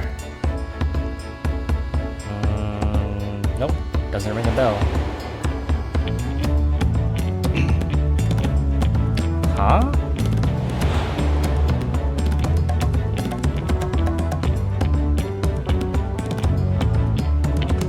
I regret to say I don't remember that. A jewelry maker you met on the voyage over. Oh, I remember. I spoke with him too. Oh, him. You've been rolling around like a flighty admirer who can't pluck up the courage to confess his feelings. Out with it then. Why are you here? That is to say... Run away! And we're no closer to solving that enigma. I wonder if we could use someone to talk to. I say we go and ask. Let me know by Link Pearl if you find him first. Aye aye.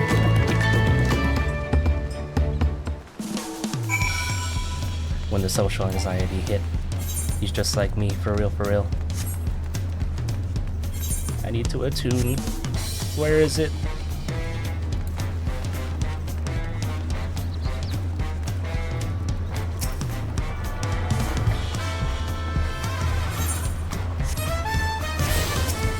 Where's the market board?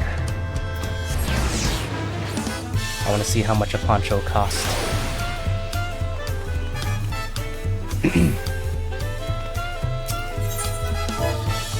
Poncho.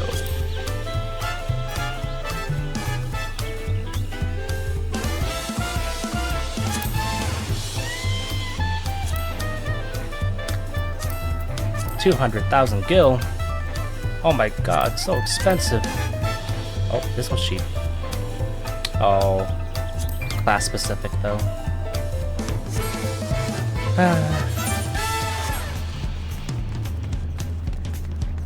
It's okay. Wait a minute. I'm a crafter. Is it craftable? It is. Oh, it's cheap to make. I can just make it myself.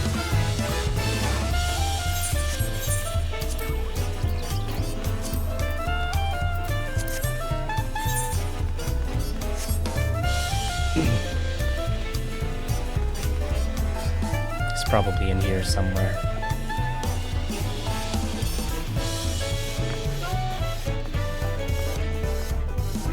Why are you running? Where are you hiding?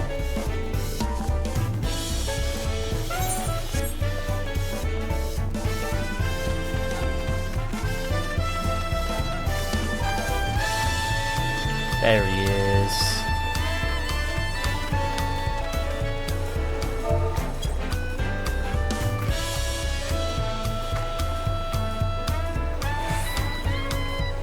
Wait a minute, he has my hairstyle. He's got good taste. You were conversing with Master Ropley. But wait, we've met before, haven't we? On the ship.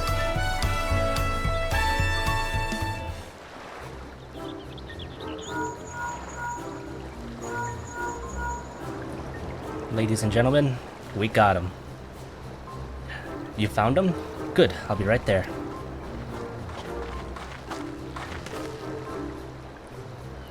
Why did you run off like that? Did you have business with Ripley or not? Please, you needn't concern yourselves with my affairs.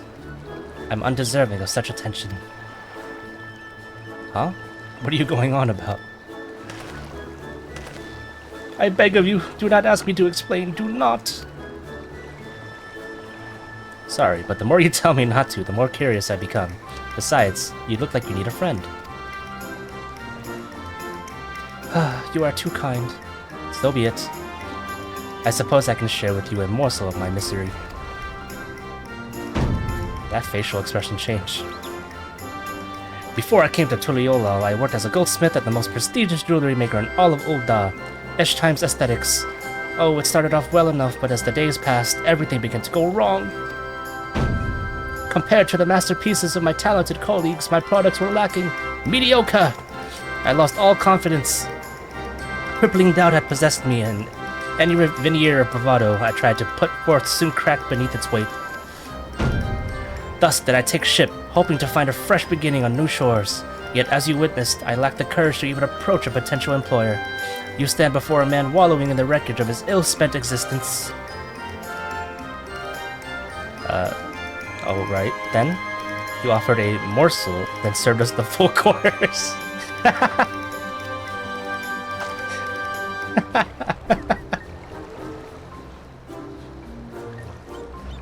You must really wanted someone to hear your story. If you like, I could try to give you a few words of advice. Then, you have experience with my predicament? Of feeling terribly inadequate compared to your undeniably superior peers? Well, when you put it that way,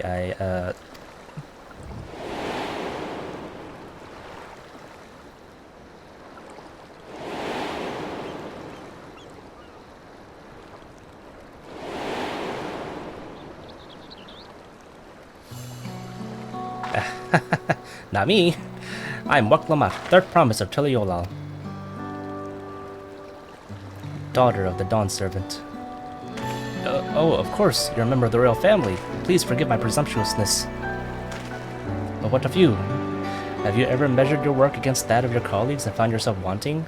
No, because I'm the best. I'm the hero of Eorzea, the savior of the world. And, yeah.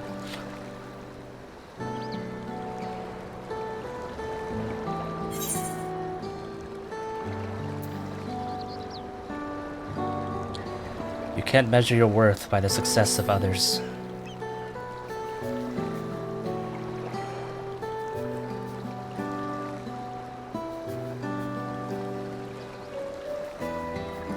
How can I not? Should my work not meet the same exacting standards, no new commissions will be forthcoming. What then was the point of my becoming a goldsmith?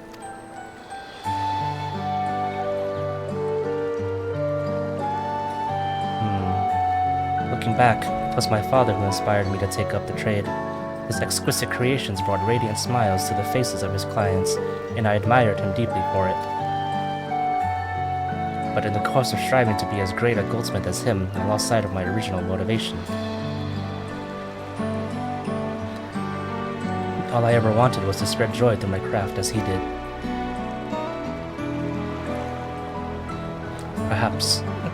Perhaps I will give this one last try. Thank you both for reminding me what is truly important.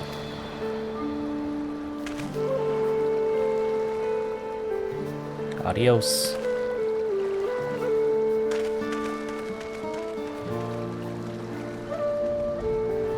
What is truly important.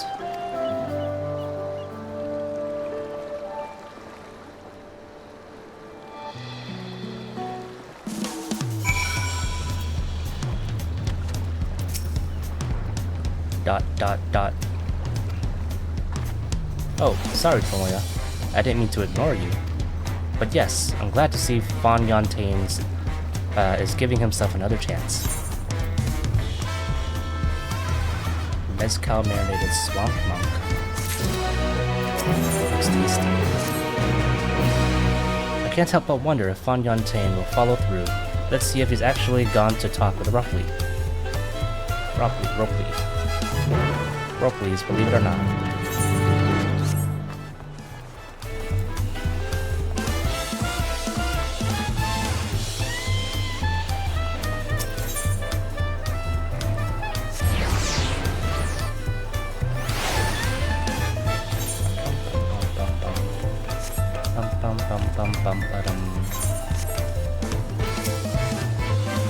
It was kind of you to come, but you needn't worry. I found my courage. Yeah? We'll see about that. Ooh, the hype music.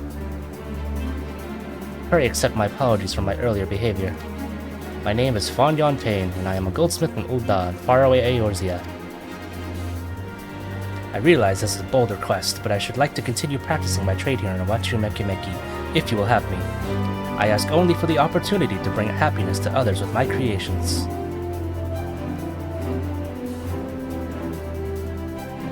So that's what it was about. You were looking for work.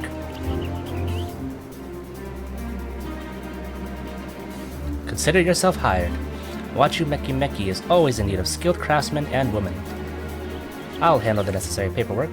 Can you start tomorrow? Yes, of course. Oh, happy day. I must thank you both again for your sage and timely advice. I don't know if that was all that helpful. But you were. Had you not come to speak with me, I would not have had the moment of much needed self-reflection.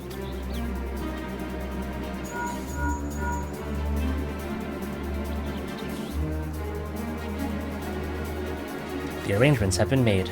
Come and meet me at the entrance of High Tide Harbor.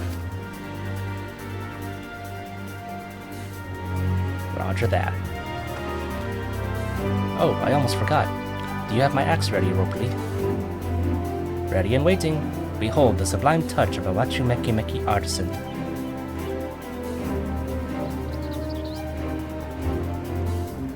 Oh ho, it's as sharp and deadly as the first day I held it. Thank you.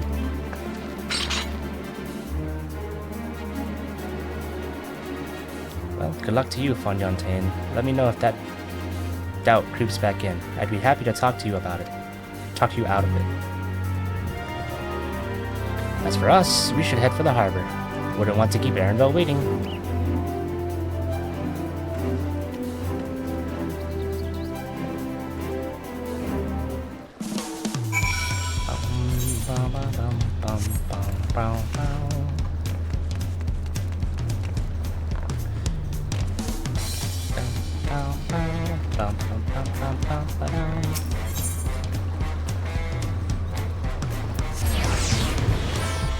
I'm curious. What did Erenville get for us?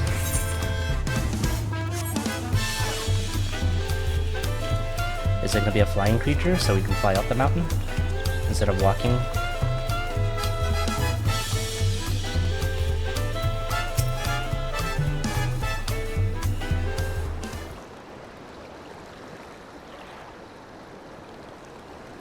Oh, a boat.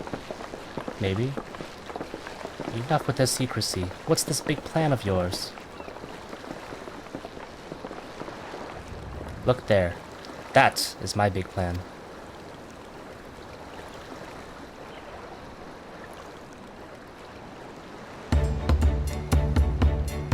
Walrus? What? What is that? It's a punity. She'll be pulling our boat upriver. How you know she won't thrash us out and sink us instead? They're gentle and timid creatures, for the most part. She's unlikely to cause a fuss unless you give her reason to.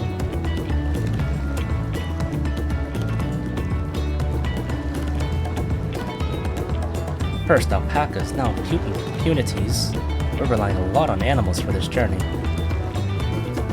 We should be thankful we have an animal expert as our guide, though.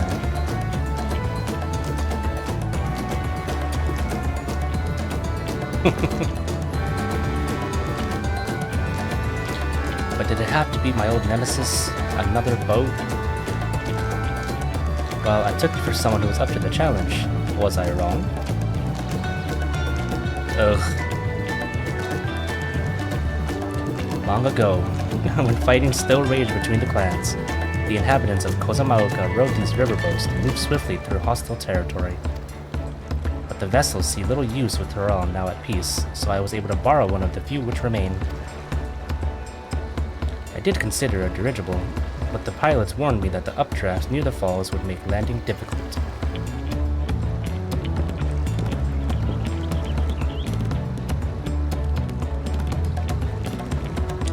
You said you borrowed one, yet there appear to be several on the water.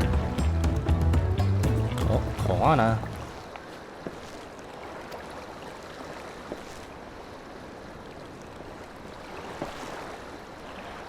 Lamati. Traveling up the river, I presume. Seems that way. Does this mean you've earned 2 keystones already? I can't believe how well you managed just by undertaking the contest alone.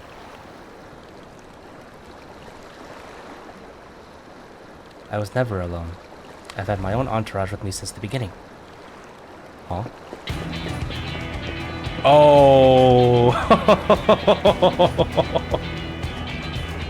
Dankred and freaking, Uriange. Dankred, Uriange, what are you doing here? I was wondering when they were gonna be in, or introduced. Escorting a promise, the same as you. I'd heard much of the incomparable archons during my time at the studio.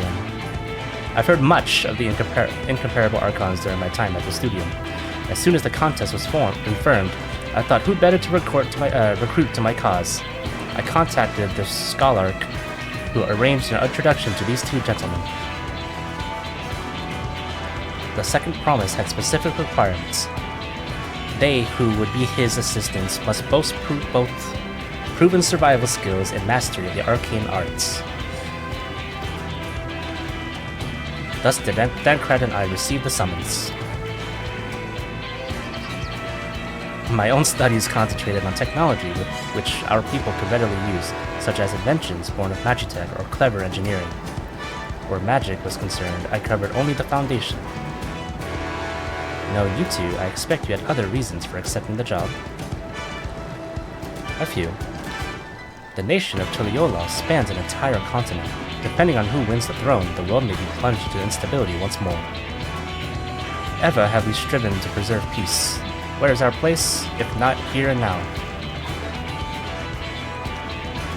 We did our due diligence, of course, and made sure of who we were working with before agreeing to this endeavor.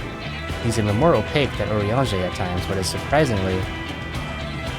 That's quite enough of that. We must be on our way. Wait, I have one question before you leave. Koana and Wakulamat are vying for the throne. As Koana's entourage, does that mean you're resolved to defeat all his opponents? Including us? Hell yeah! We're sworn to do all in our power to win this contest for Koana, even if it means competing against our own comrades. We intend to hold nothing back, and expect you to do the same. And we won't disappoint you.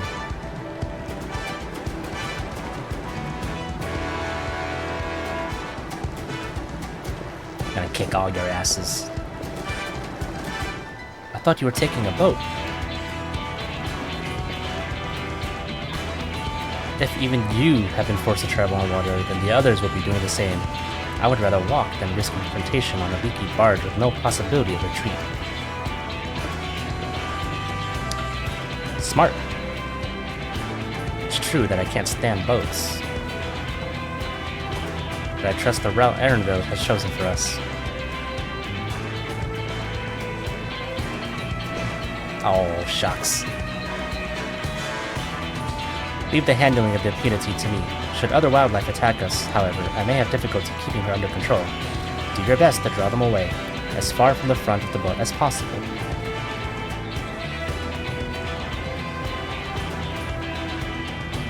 Then we shall remain on deck and stand guard, although it may be wise to have at least one of us sit up front with Erenville, just in case.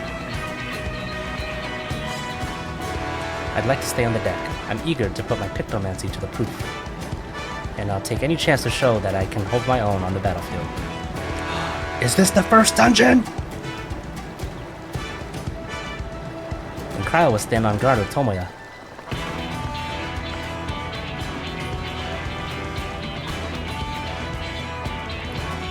I'll keep Eren company then. With my blade, I can respond more quickly to threats than Alphino.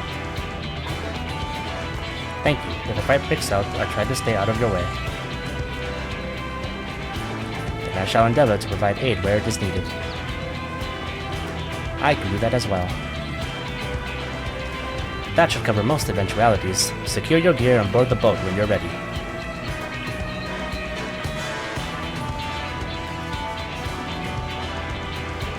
Is it dungeon time? Finally?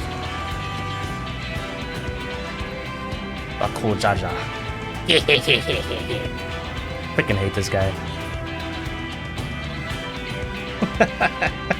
Let the hunt begin.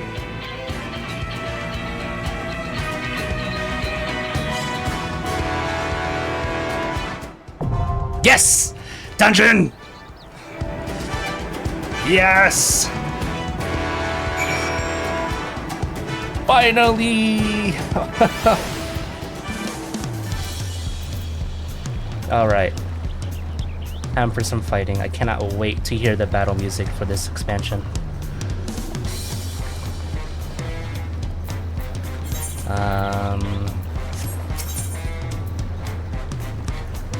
Enter with a party of other players.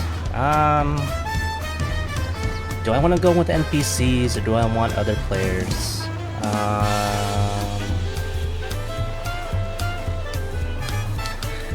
The dungeon would be faster if I find other players. Alright, now we sit and wait for people to join the queue.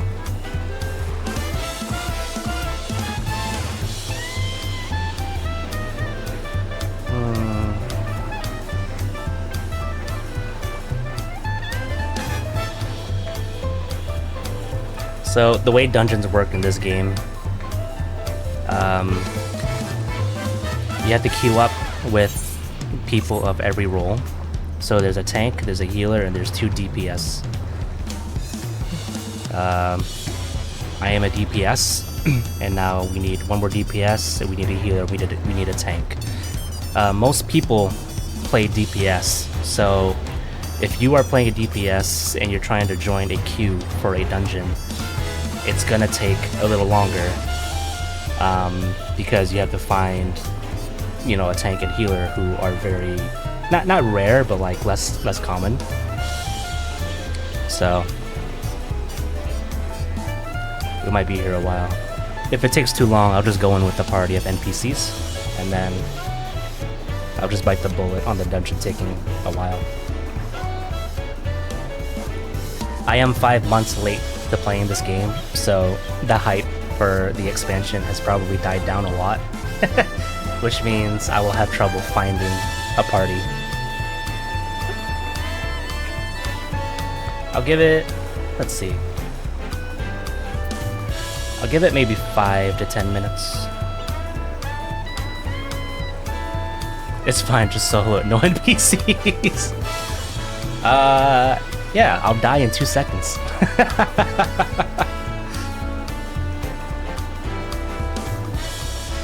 Unfortunately, I am not him. I cannot solo a dungeon yet. Or this dungeon. I cannot solo this dungeon.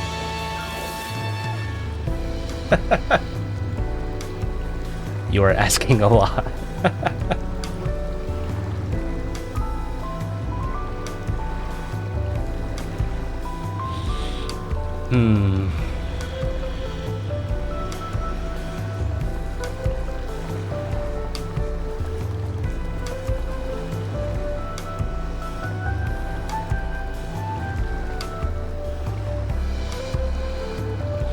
Dungeons in this game take a while too. A dungeon can last anywhere between 20 to like 30 minutes, maybe 35. And if you keep dying, it'll take like an hour. I think the worst I've done in a dungeon is I've made the dungeon take a whole hour because I just kept dying. And I was the healer. So me as the healer who dies and can't heal anybody, everyone just dies and we have to start over. And then my incompetence made it so that the dungeon lasted like 35 to 45 minutes longer than it should have. I felt so bad at the end of that dungeon. I apologized and no one said anything. They all just left. I'll never forget.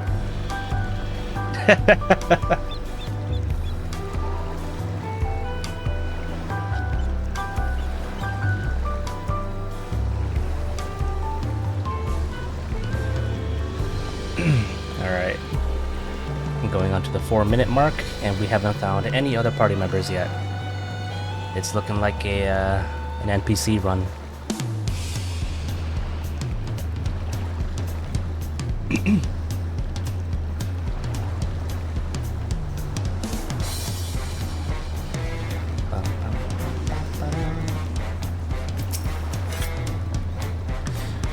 Kwana decided the river route was too risky, but I wonder how the other claimants are planning to travel. Oh, these are my party members. So Cryo is going to be DPS. Yep. Sage, healer, tank. Alright. Alright, NPC run.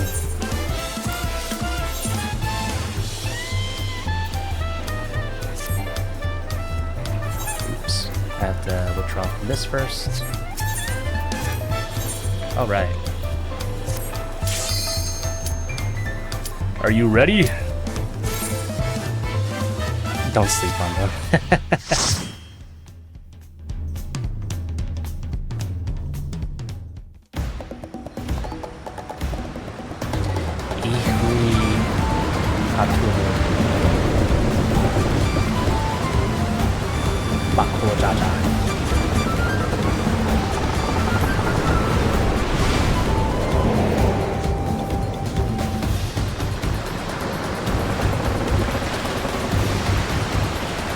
Oh, I'm just so excited.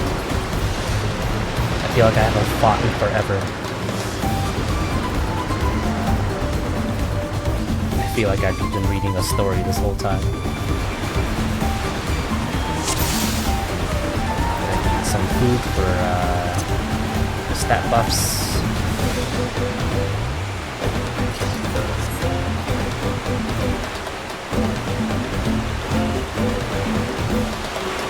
There's about like hours up ahead. Could be Zeralja or... Oh gods, is it Bakula Jaja? Forget who else is on the river right now. We have company.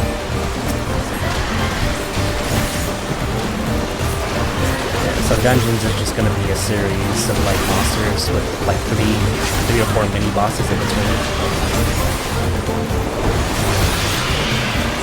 Oh my god, I'm so weak.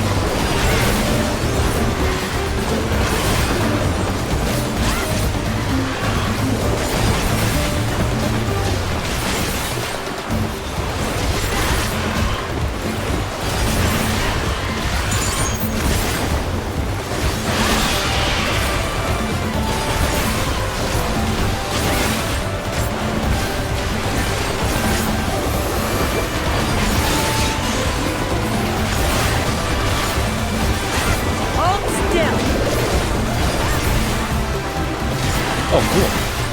The NPCs have voice acting in this dungeon. I have you!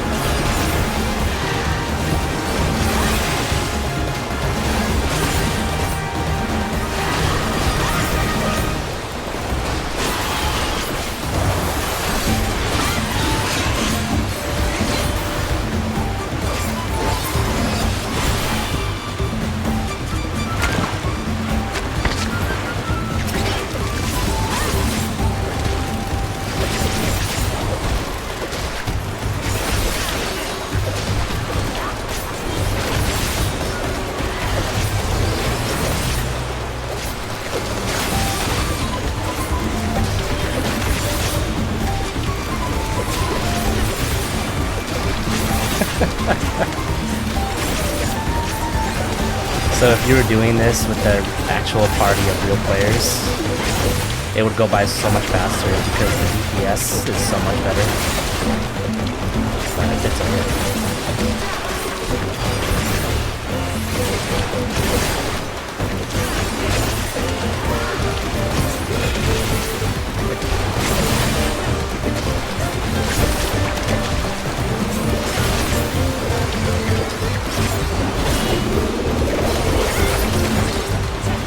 Is that an AOE attack?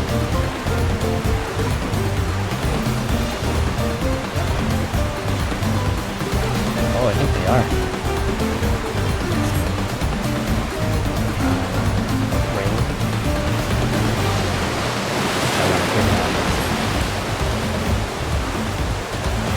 Are we gonna fight him?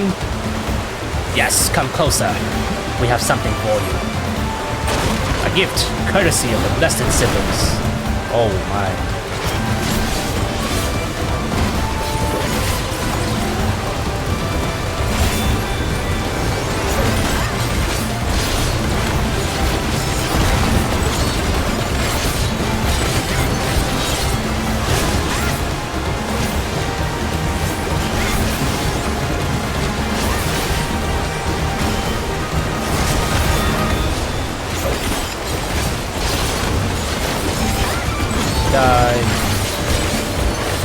You'll not escape this!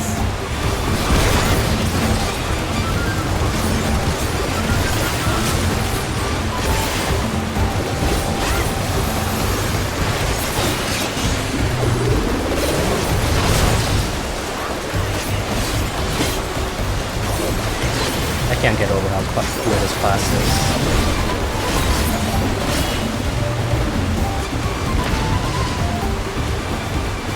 This is not going to plan. We'll just have to improvise. Leave me alone, you fucking bastard. The harness. Damn you, Bakugo Jajo.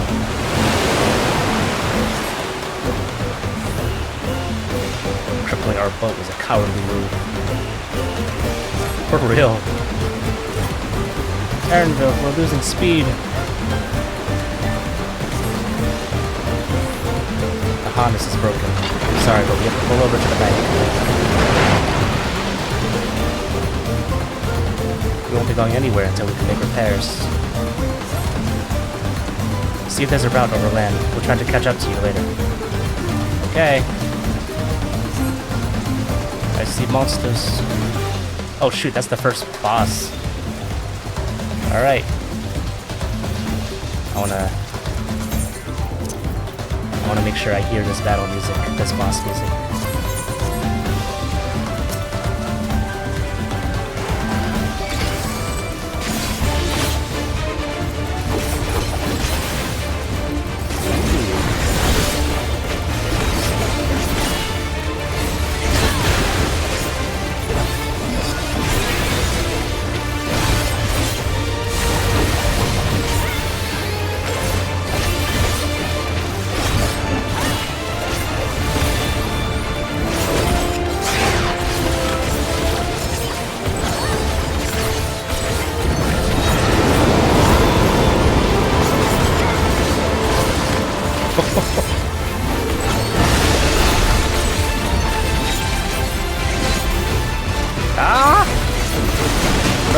Where do I go?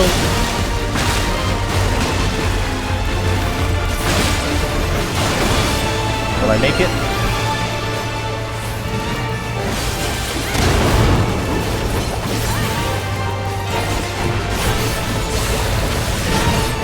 Yeah, so if you couldn't already tell, those markings on the ground that show where he's on attack, you have to make sure you dodge those.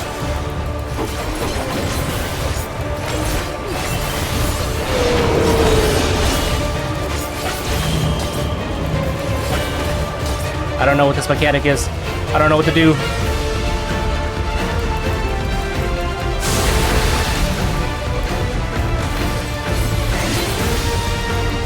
I need healing.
bad. But it is only the first mini-boss of the dungeon, so it could get worse. I don't want to eat my words.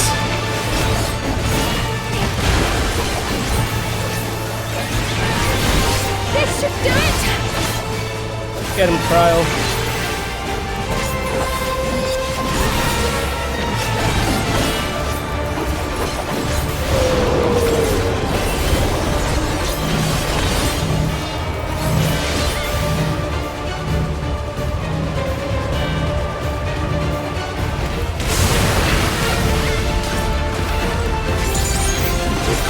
Almost dead. Kill him.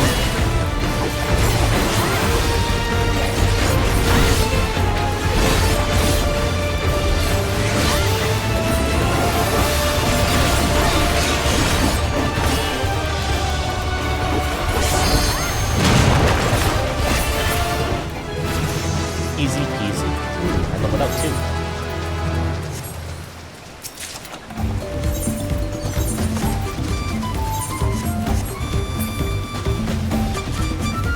Alright, we're only halfway done with the dungeon.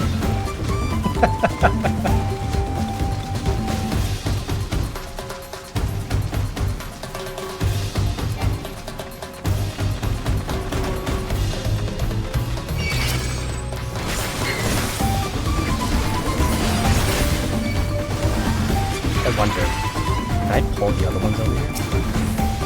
Come to me! Follow me, but don't kill me.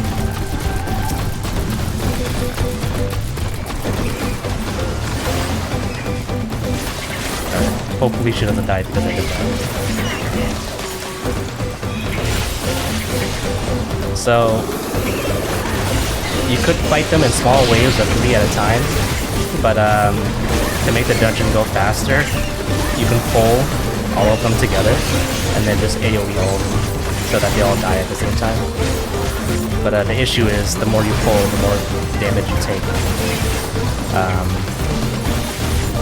With a party of real people, the healer is good enough to keep the tank alive to take all that damage. But I don't know how it's gonna work out in an NPC party. It's looking pretty good though so far.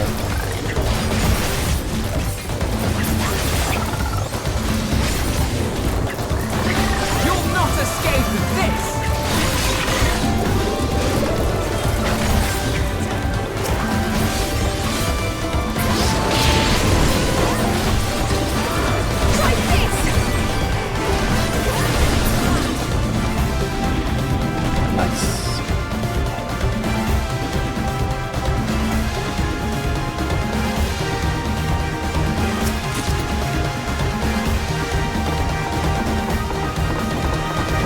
Oh my god, I've never seen a climbing animation before.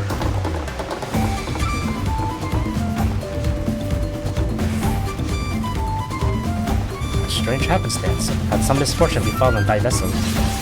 Apologies, friends. This seems to be taking the long way around. You bastard! Pancrad, you son of a bitch! You cut off the route!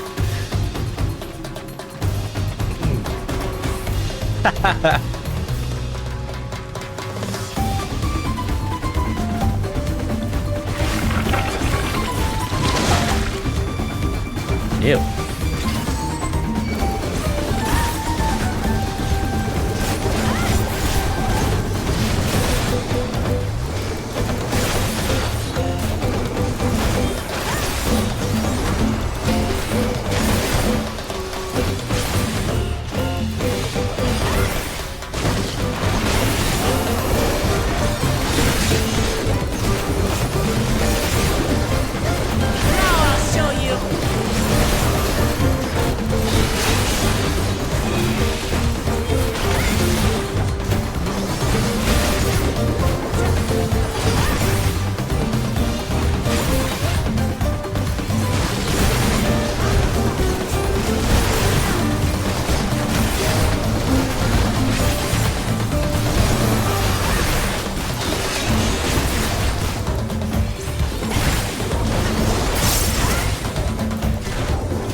Die. Die faster. Oh my god, wait. Tank. Okay.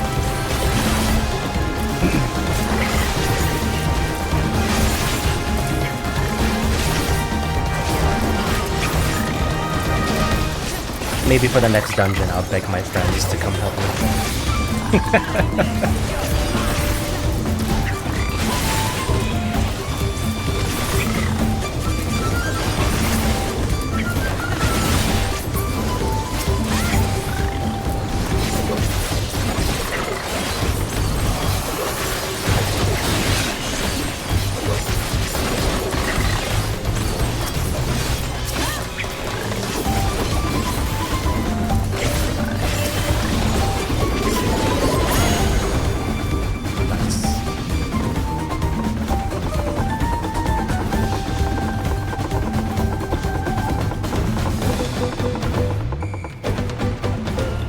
What is that?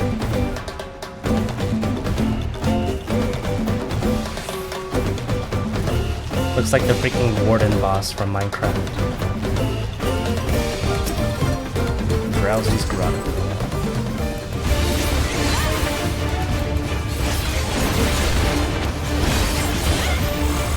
Oh, I have a Shooter?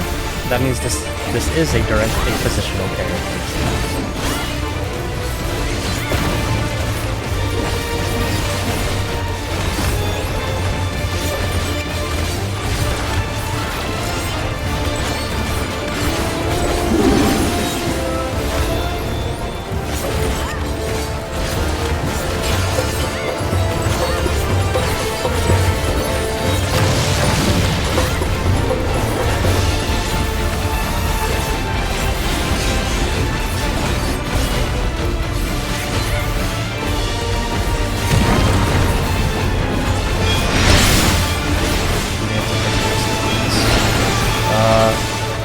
What's going on?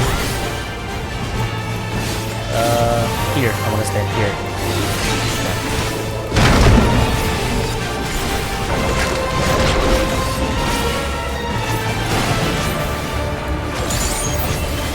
Now I'll show you.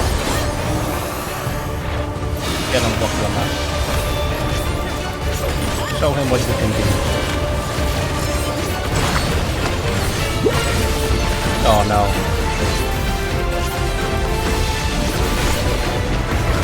Don't turn into... Oh. Oh my god.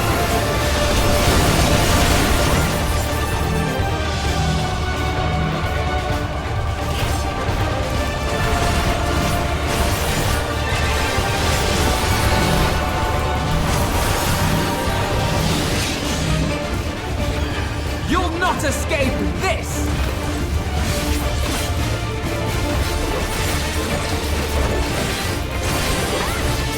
Hold still!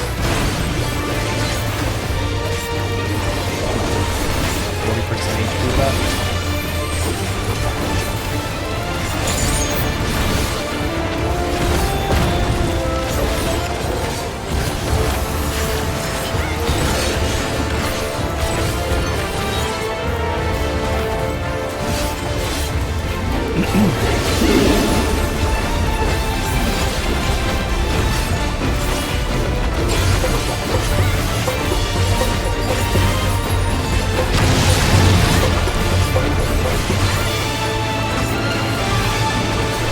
Which way? That was going that way, that was going this way. Okay.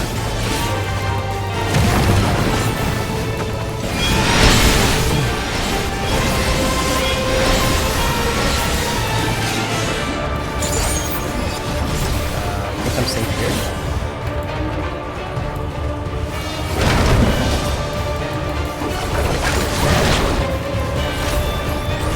Home stretch, baby!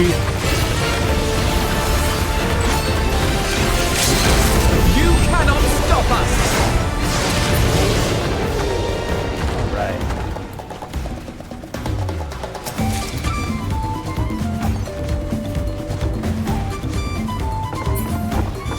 Oh, we're not done yet though. We got one more wave of monsters and then final boss of the dungeon.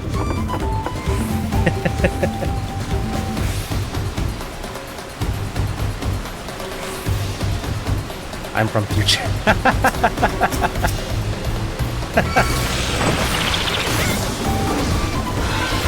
You're from future? Tell me, do I make it big as a streamer?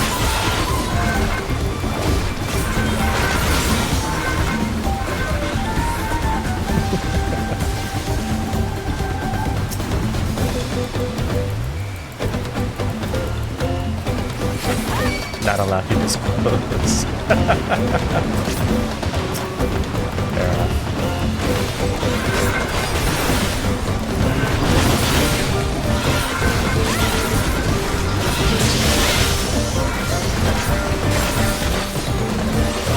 You'll not escape this!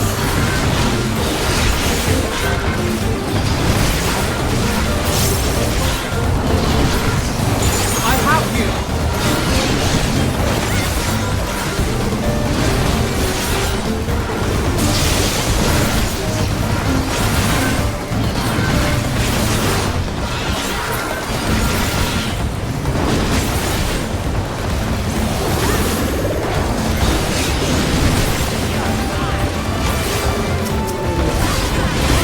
I have you!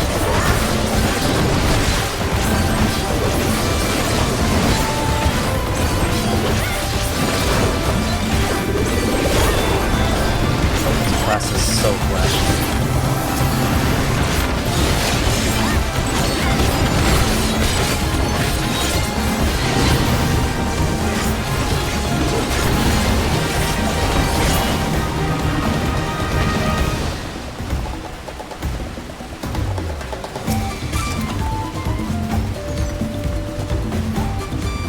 Ew, what is that?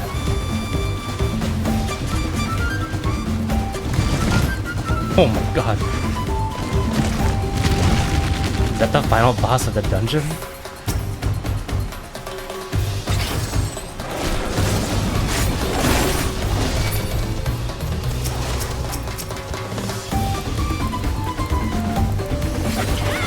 Come over here. Waklamat, help me!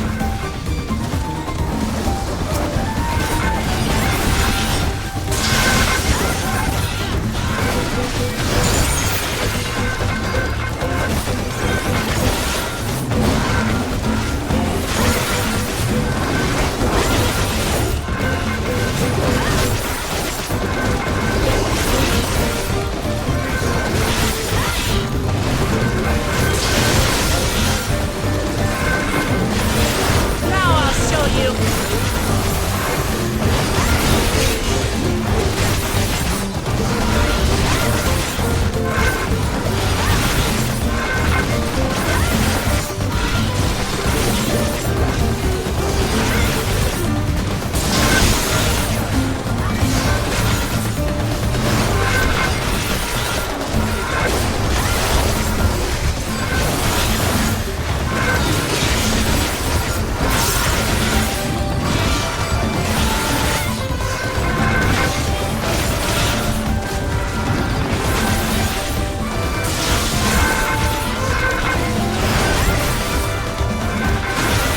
Keep it up! I pressed the wrong. Damn it, I did it again. I fat fingered the wrong ability. You'll not escape this!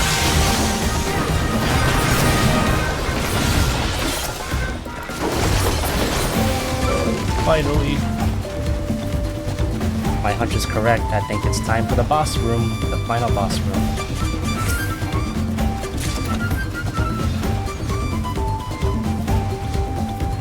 There it is.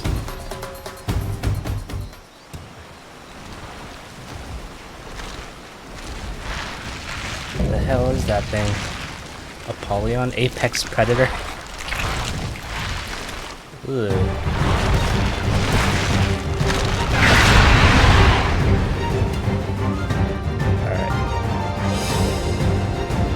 Let's kick its ass. Get him, Waklamat. Waklamat's the tank, so she has to get the monster's attention.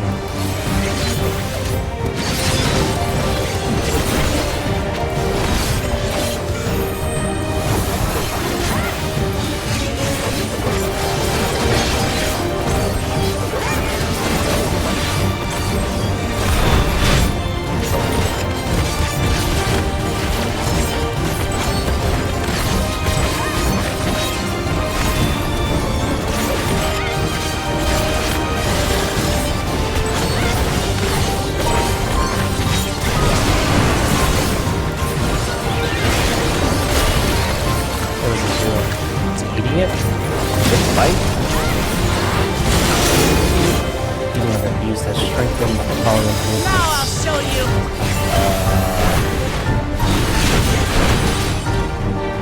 Oh.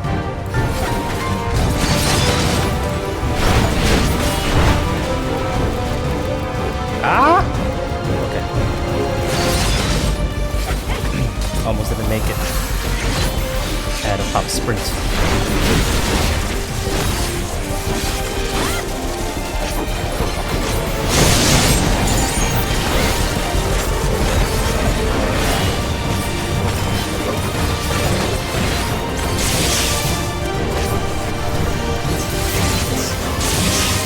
On my eyes.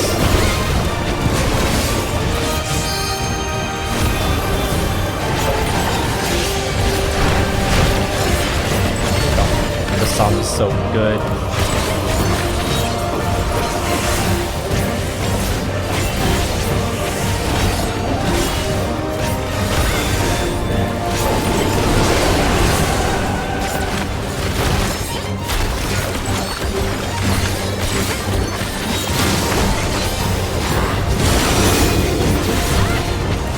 The sandwich turns up on the slightly not forearms.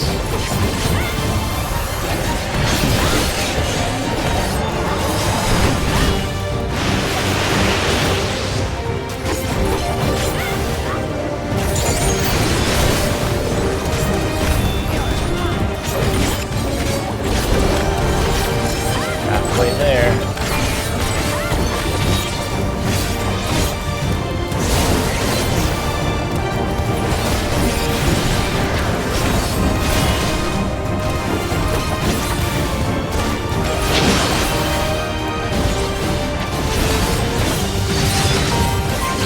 Oh, oh, ah! I wasn't paying attention to the tornado. Oh my god. I'm gonna die. Oh god, please. Oh, Alpha, no, thank you, my hero.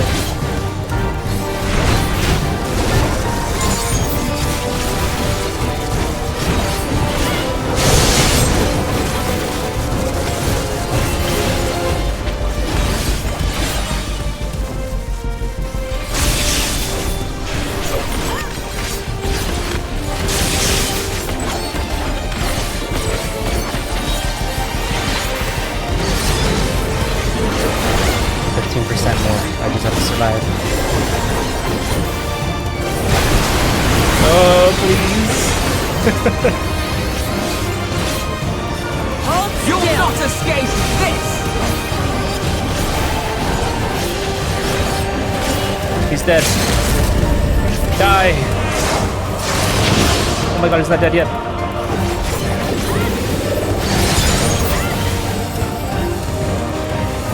Get away from me! Oh, thank goodness.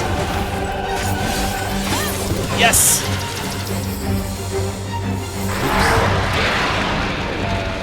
Okay.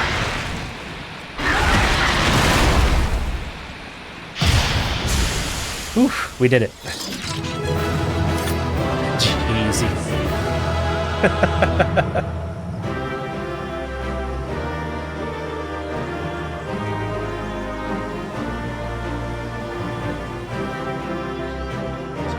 Yeah, I wasn't worried at all. Yep.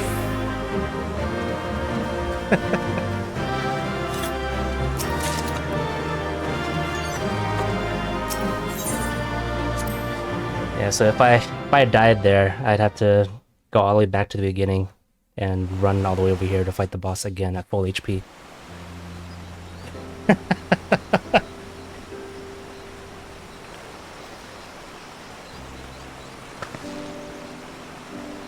Of course, that This wasn't is as funny. far as we can go on foot, it seems. We'll have to head back and see about fixing the boat.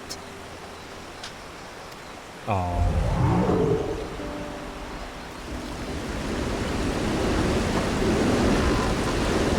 Hey! Everyone all right?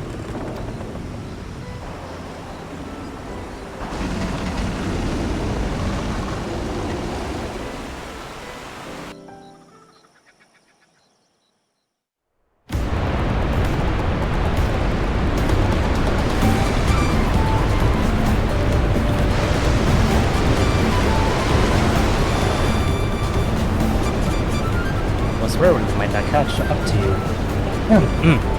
Those caverns you traverse were dug by the Yahweh in their search for gold. Remnants of their excavations can be found throughout this region. But I appreciate the lesson, oh wise guide. Are we landing this boat anytime soon? Our river journey is almost over. For proof of that, we need only look ahead.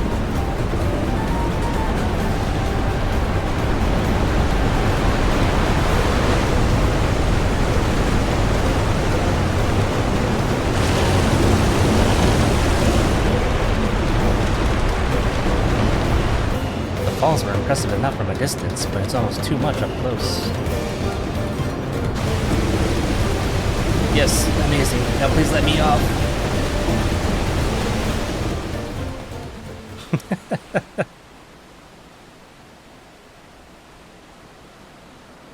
I feel bad for people who get motion sickness in the car or on a boat or anything like that. No more boats.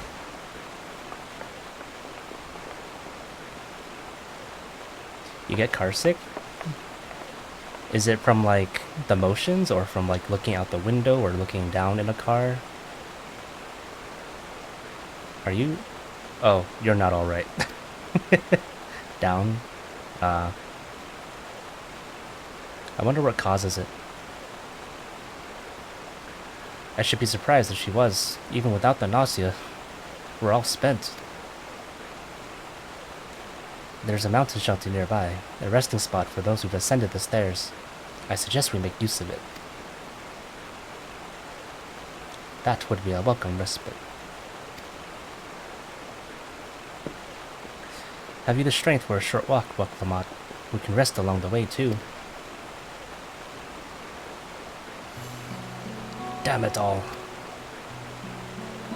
I promise is meant to lead from the front, not mewl and moan like a sick kitten.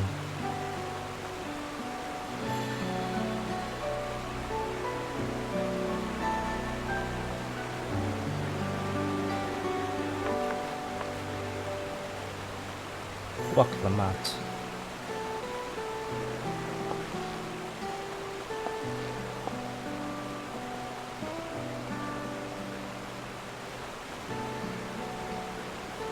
Ignore me. It's the nausea talking. I'm fine, really. Lead on. I'll follow.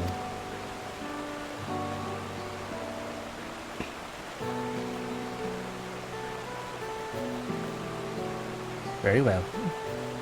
But if I might say one thing. Just because you're a promise or a claimant for the throne doesn't mean you can't be seen to struggle. You needn't bear this burden alone, so please don't hesitate to talk to us. We're always willing to lend an ear.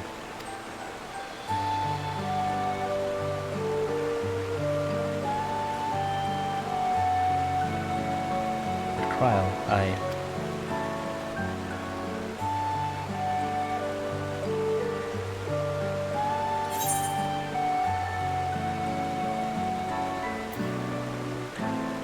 Everyone's allowed to be weak sometimes.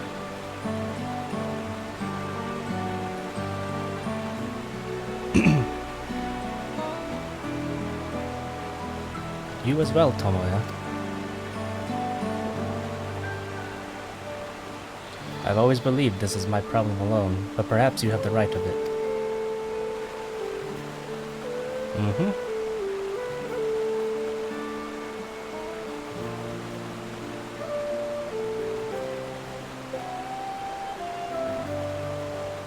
Alright, I'll talk about things. Just give me a moment to collect my thoughts. Of course, as long as you need. We'll be waiting at the shelter when you're ready.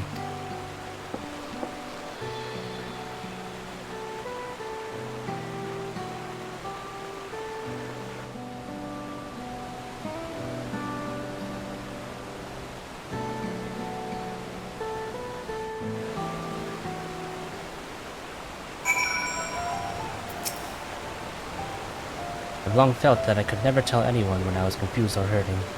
That admitting to weakness would bring shame to Papa's name. But if you say you're willing to listen, then there are things I'd like to talk about. Come on, let's catch up to the others.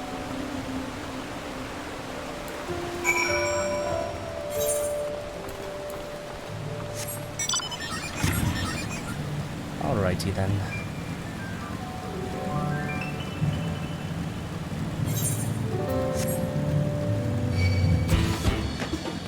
I wasn't even anywhere near you. Leave me alone.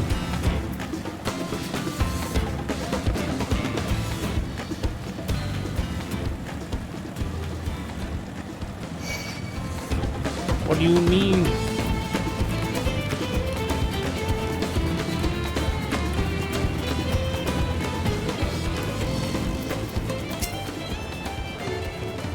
We should stop here for the night. I understand the desire to rush ahead, but we need to recuperate from our punishing river adventure. Then let's settle in. We'll need a cook fire and there's a meal preparation to be done.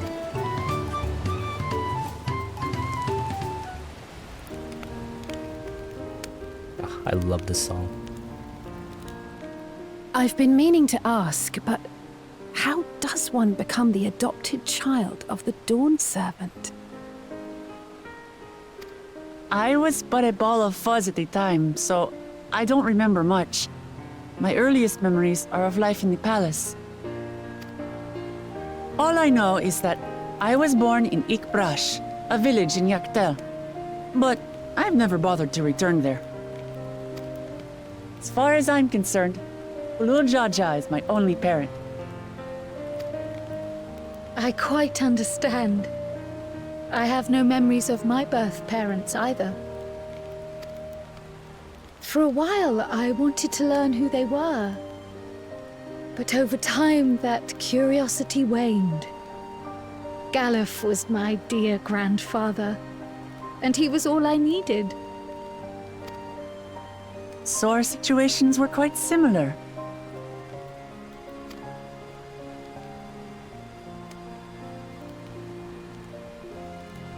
Even though Papa already had a trueborn son, he raised me and Kona with no less love. One time, I'd wandered off alone into the forest and gotten lost. Before I became a meal for some beast, Papa dropped everything and came to my rescue. I was scared and sobbing and ready for a scolding. But the head of resolve praised me for surviving the ordeal. I did get my lecture from the head of reason, though. He went on and on about the dangers of the jungle and all the horrible ways I could have died. Growing up, Papa was kind and patient, but a tyrant when it came to training. Now, of course, I realize he was preparing me for my duties as a promise. For all the good it did. There's so much I failed to learn about my own country. Whether it's alpacas or Ihihana, I hardly know anything. I've lived such a sheltered life, yet convinced myself I understood Tural and its people.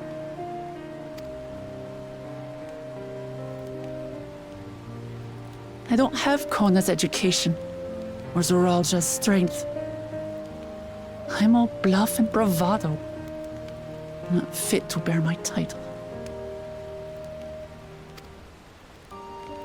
Way too harsh on herself.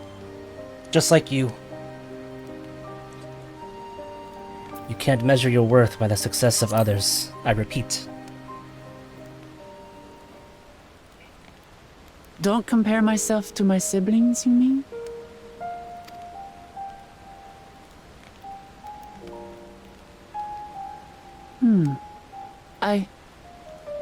I think I see what you're saying. My reasons for joining the contest have nothing to do with my brothers. It's always been about the Turali and what I can do for them. You said it yourself. How important it is to properly know something. To hear the voices of others, empathize with how they feel, and think how best to serve. In so doing, you'll come ever closer to being the person you wish to be.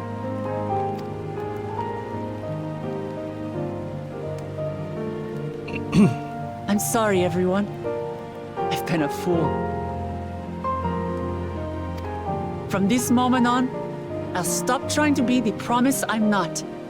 I won't feign strength to hide my weaknesses. Step by step, I'll learn all there is to know and love about Tulihyolal and my fellow Turali.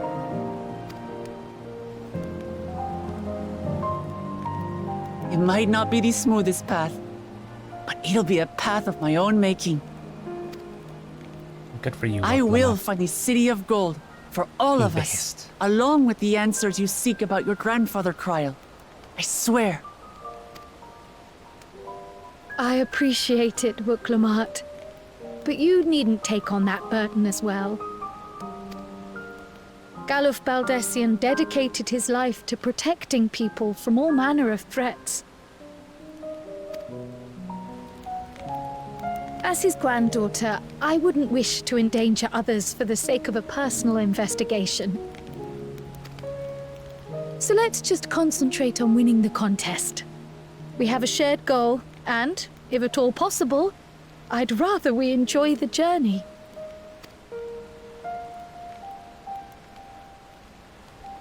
Hear, hear. We are companions on the same road, bound for the same destination. With our combined talents, nothing will stop us from reaching the Golden City. Thank you. Thank you all. I am proud to call you my friends.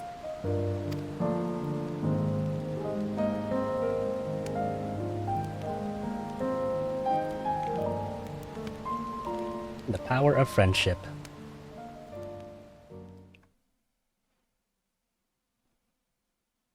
Meanwhile, in the Second Promises camp.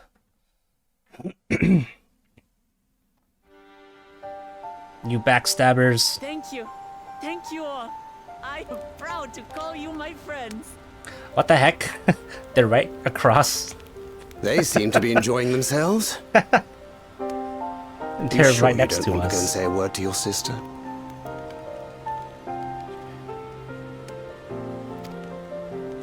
Nay, there is no need for that. But what of you two? Wuklamat's allies are your comrades. It must feel strange to be rivals. Helping you has made us rivals, aye. But we're not about to break into fisticuffs over it. Unless, of course, it is a matter of winning or losing the contest. Then I'll have no qualms about putting Alize on her rear.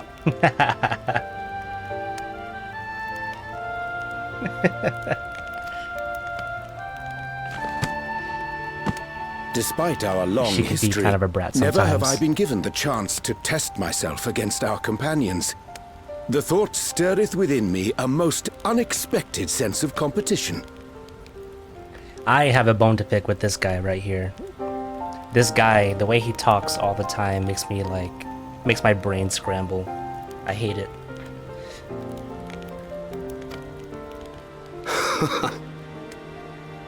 Dude's ugly too. He's not Amachi that has bad surrounded looking. herself with distinguished figures indeed. One of the Studium's finest graduates. The head of the students of Bardessian. And then there's Eorzea's vaunted champion. If she's half the hero you say, then the odds are stacked against us. Oh, that's right. I'm the person you need to fear most. Not that I have any intention of bowing out.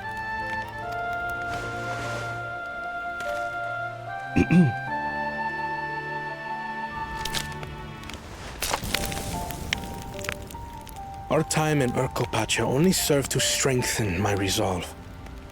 We saw how a single storm cut off the ALPACA routes and threw my people's lives into disarray.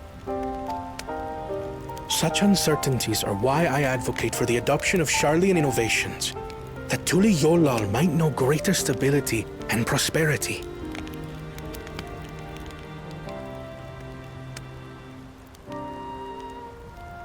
Our nation can change for the better, and I will be the man to change it. Well, it's a start.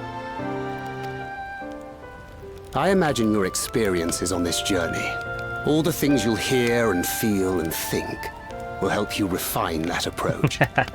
Hear, feel, think.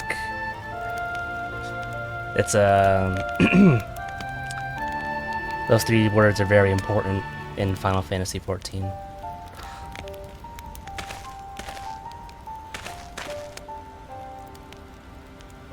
But to return to the subject of the rite, I'm a touch concerned by the condition for victory. The claimant who breaks the seal becomes Dawn Servant, not the one who performed the 7 feats first. Oh. He's right. The would-be victor need only possess the 7 keystones.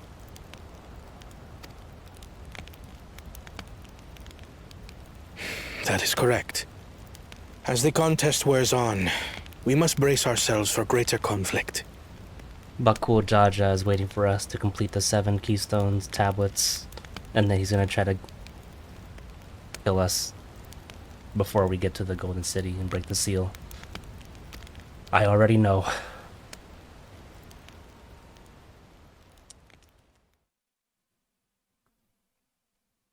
Meanwhile, with the first promise, Zoralja.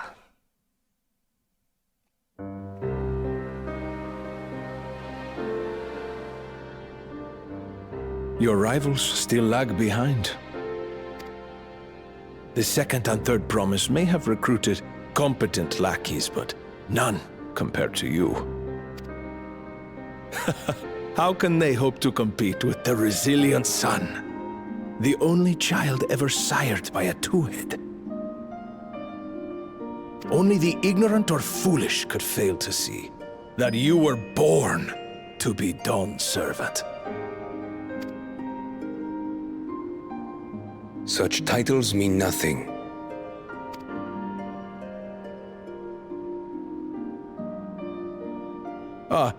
I neglected to mention, when I first heard the rumors that the contest involved the Golden City, I spoke in confidence with Gulul Jaja's inner circle.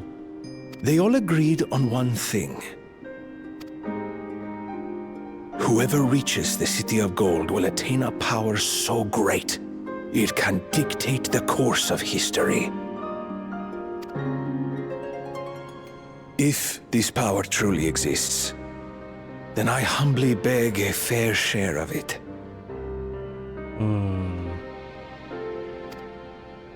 Time is passing, and I would put my plans in motion without delay.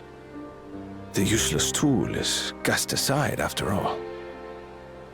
And just so there is no misunderstanding, you consent to this course, no matter who is made to suffer. In battle, everyone bleeds. The Dawn's promise is no exception. What better lesson to teach our people the folly of war?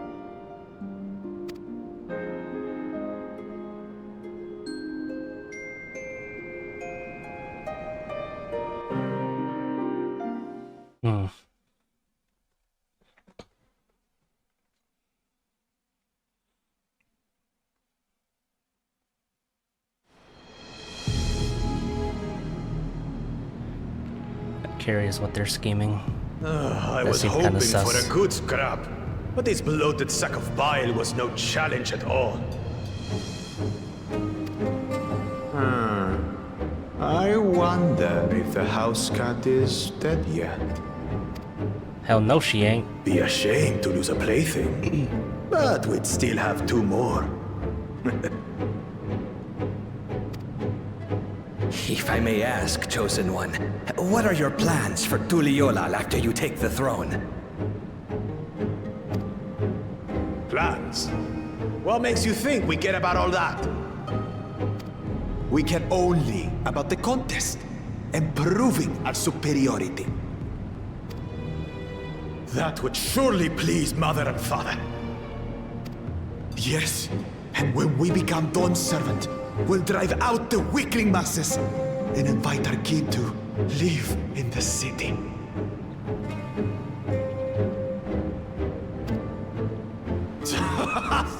fine idea. Our family deserves better than that rotten jungle. But do it then.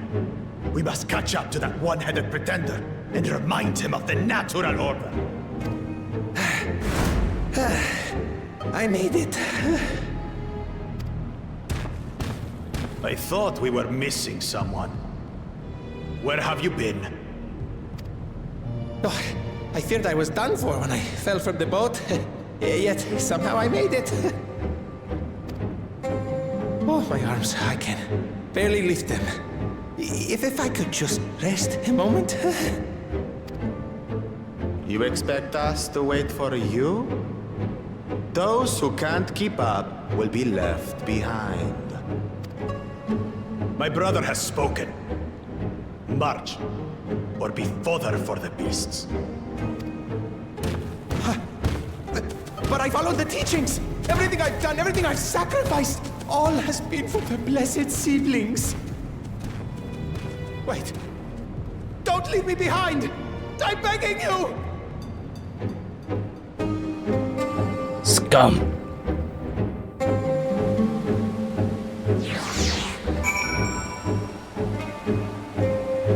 Even to his own followers, such a common trend for douchebags like him. I was actually kind of afraid right there. I thought he was gonna kill him because he couldn't keep up, just to get rid of like baggage. But I guess this game is not that dark. Maybe. Being able to say those things has brought me such relief. It's like a stone has been lifted off my chest and I can take a full breath at last. I don't want to encumber myself like that again. I want to be better. Will be better. For myself and for my people.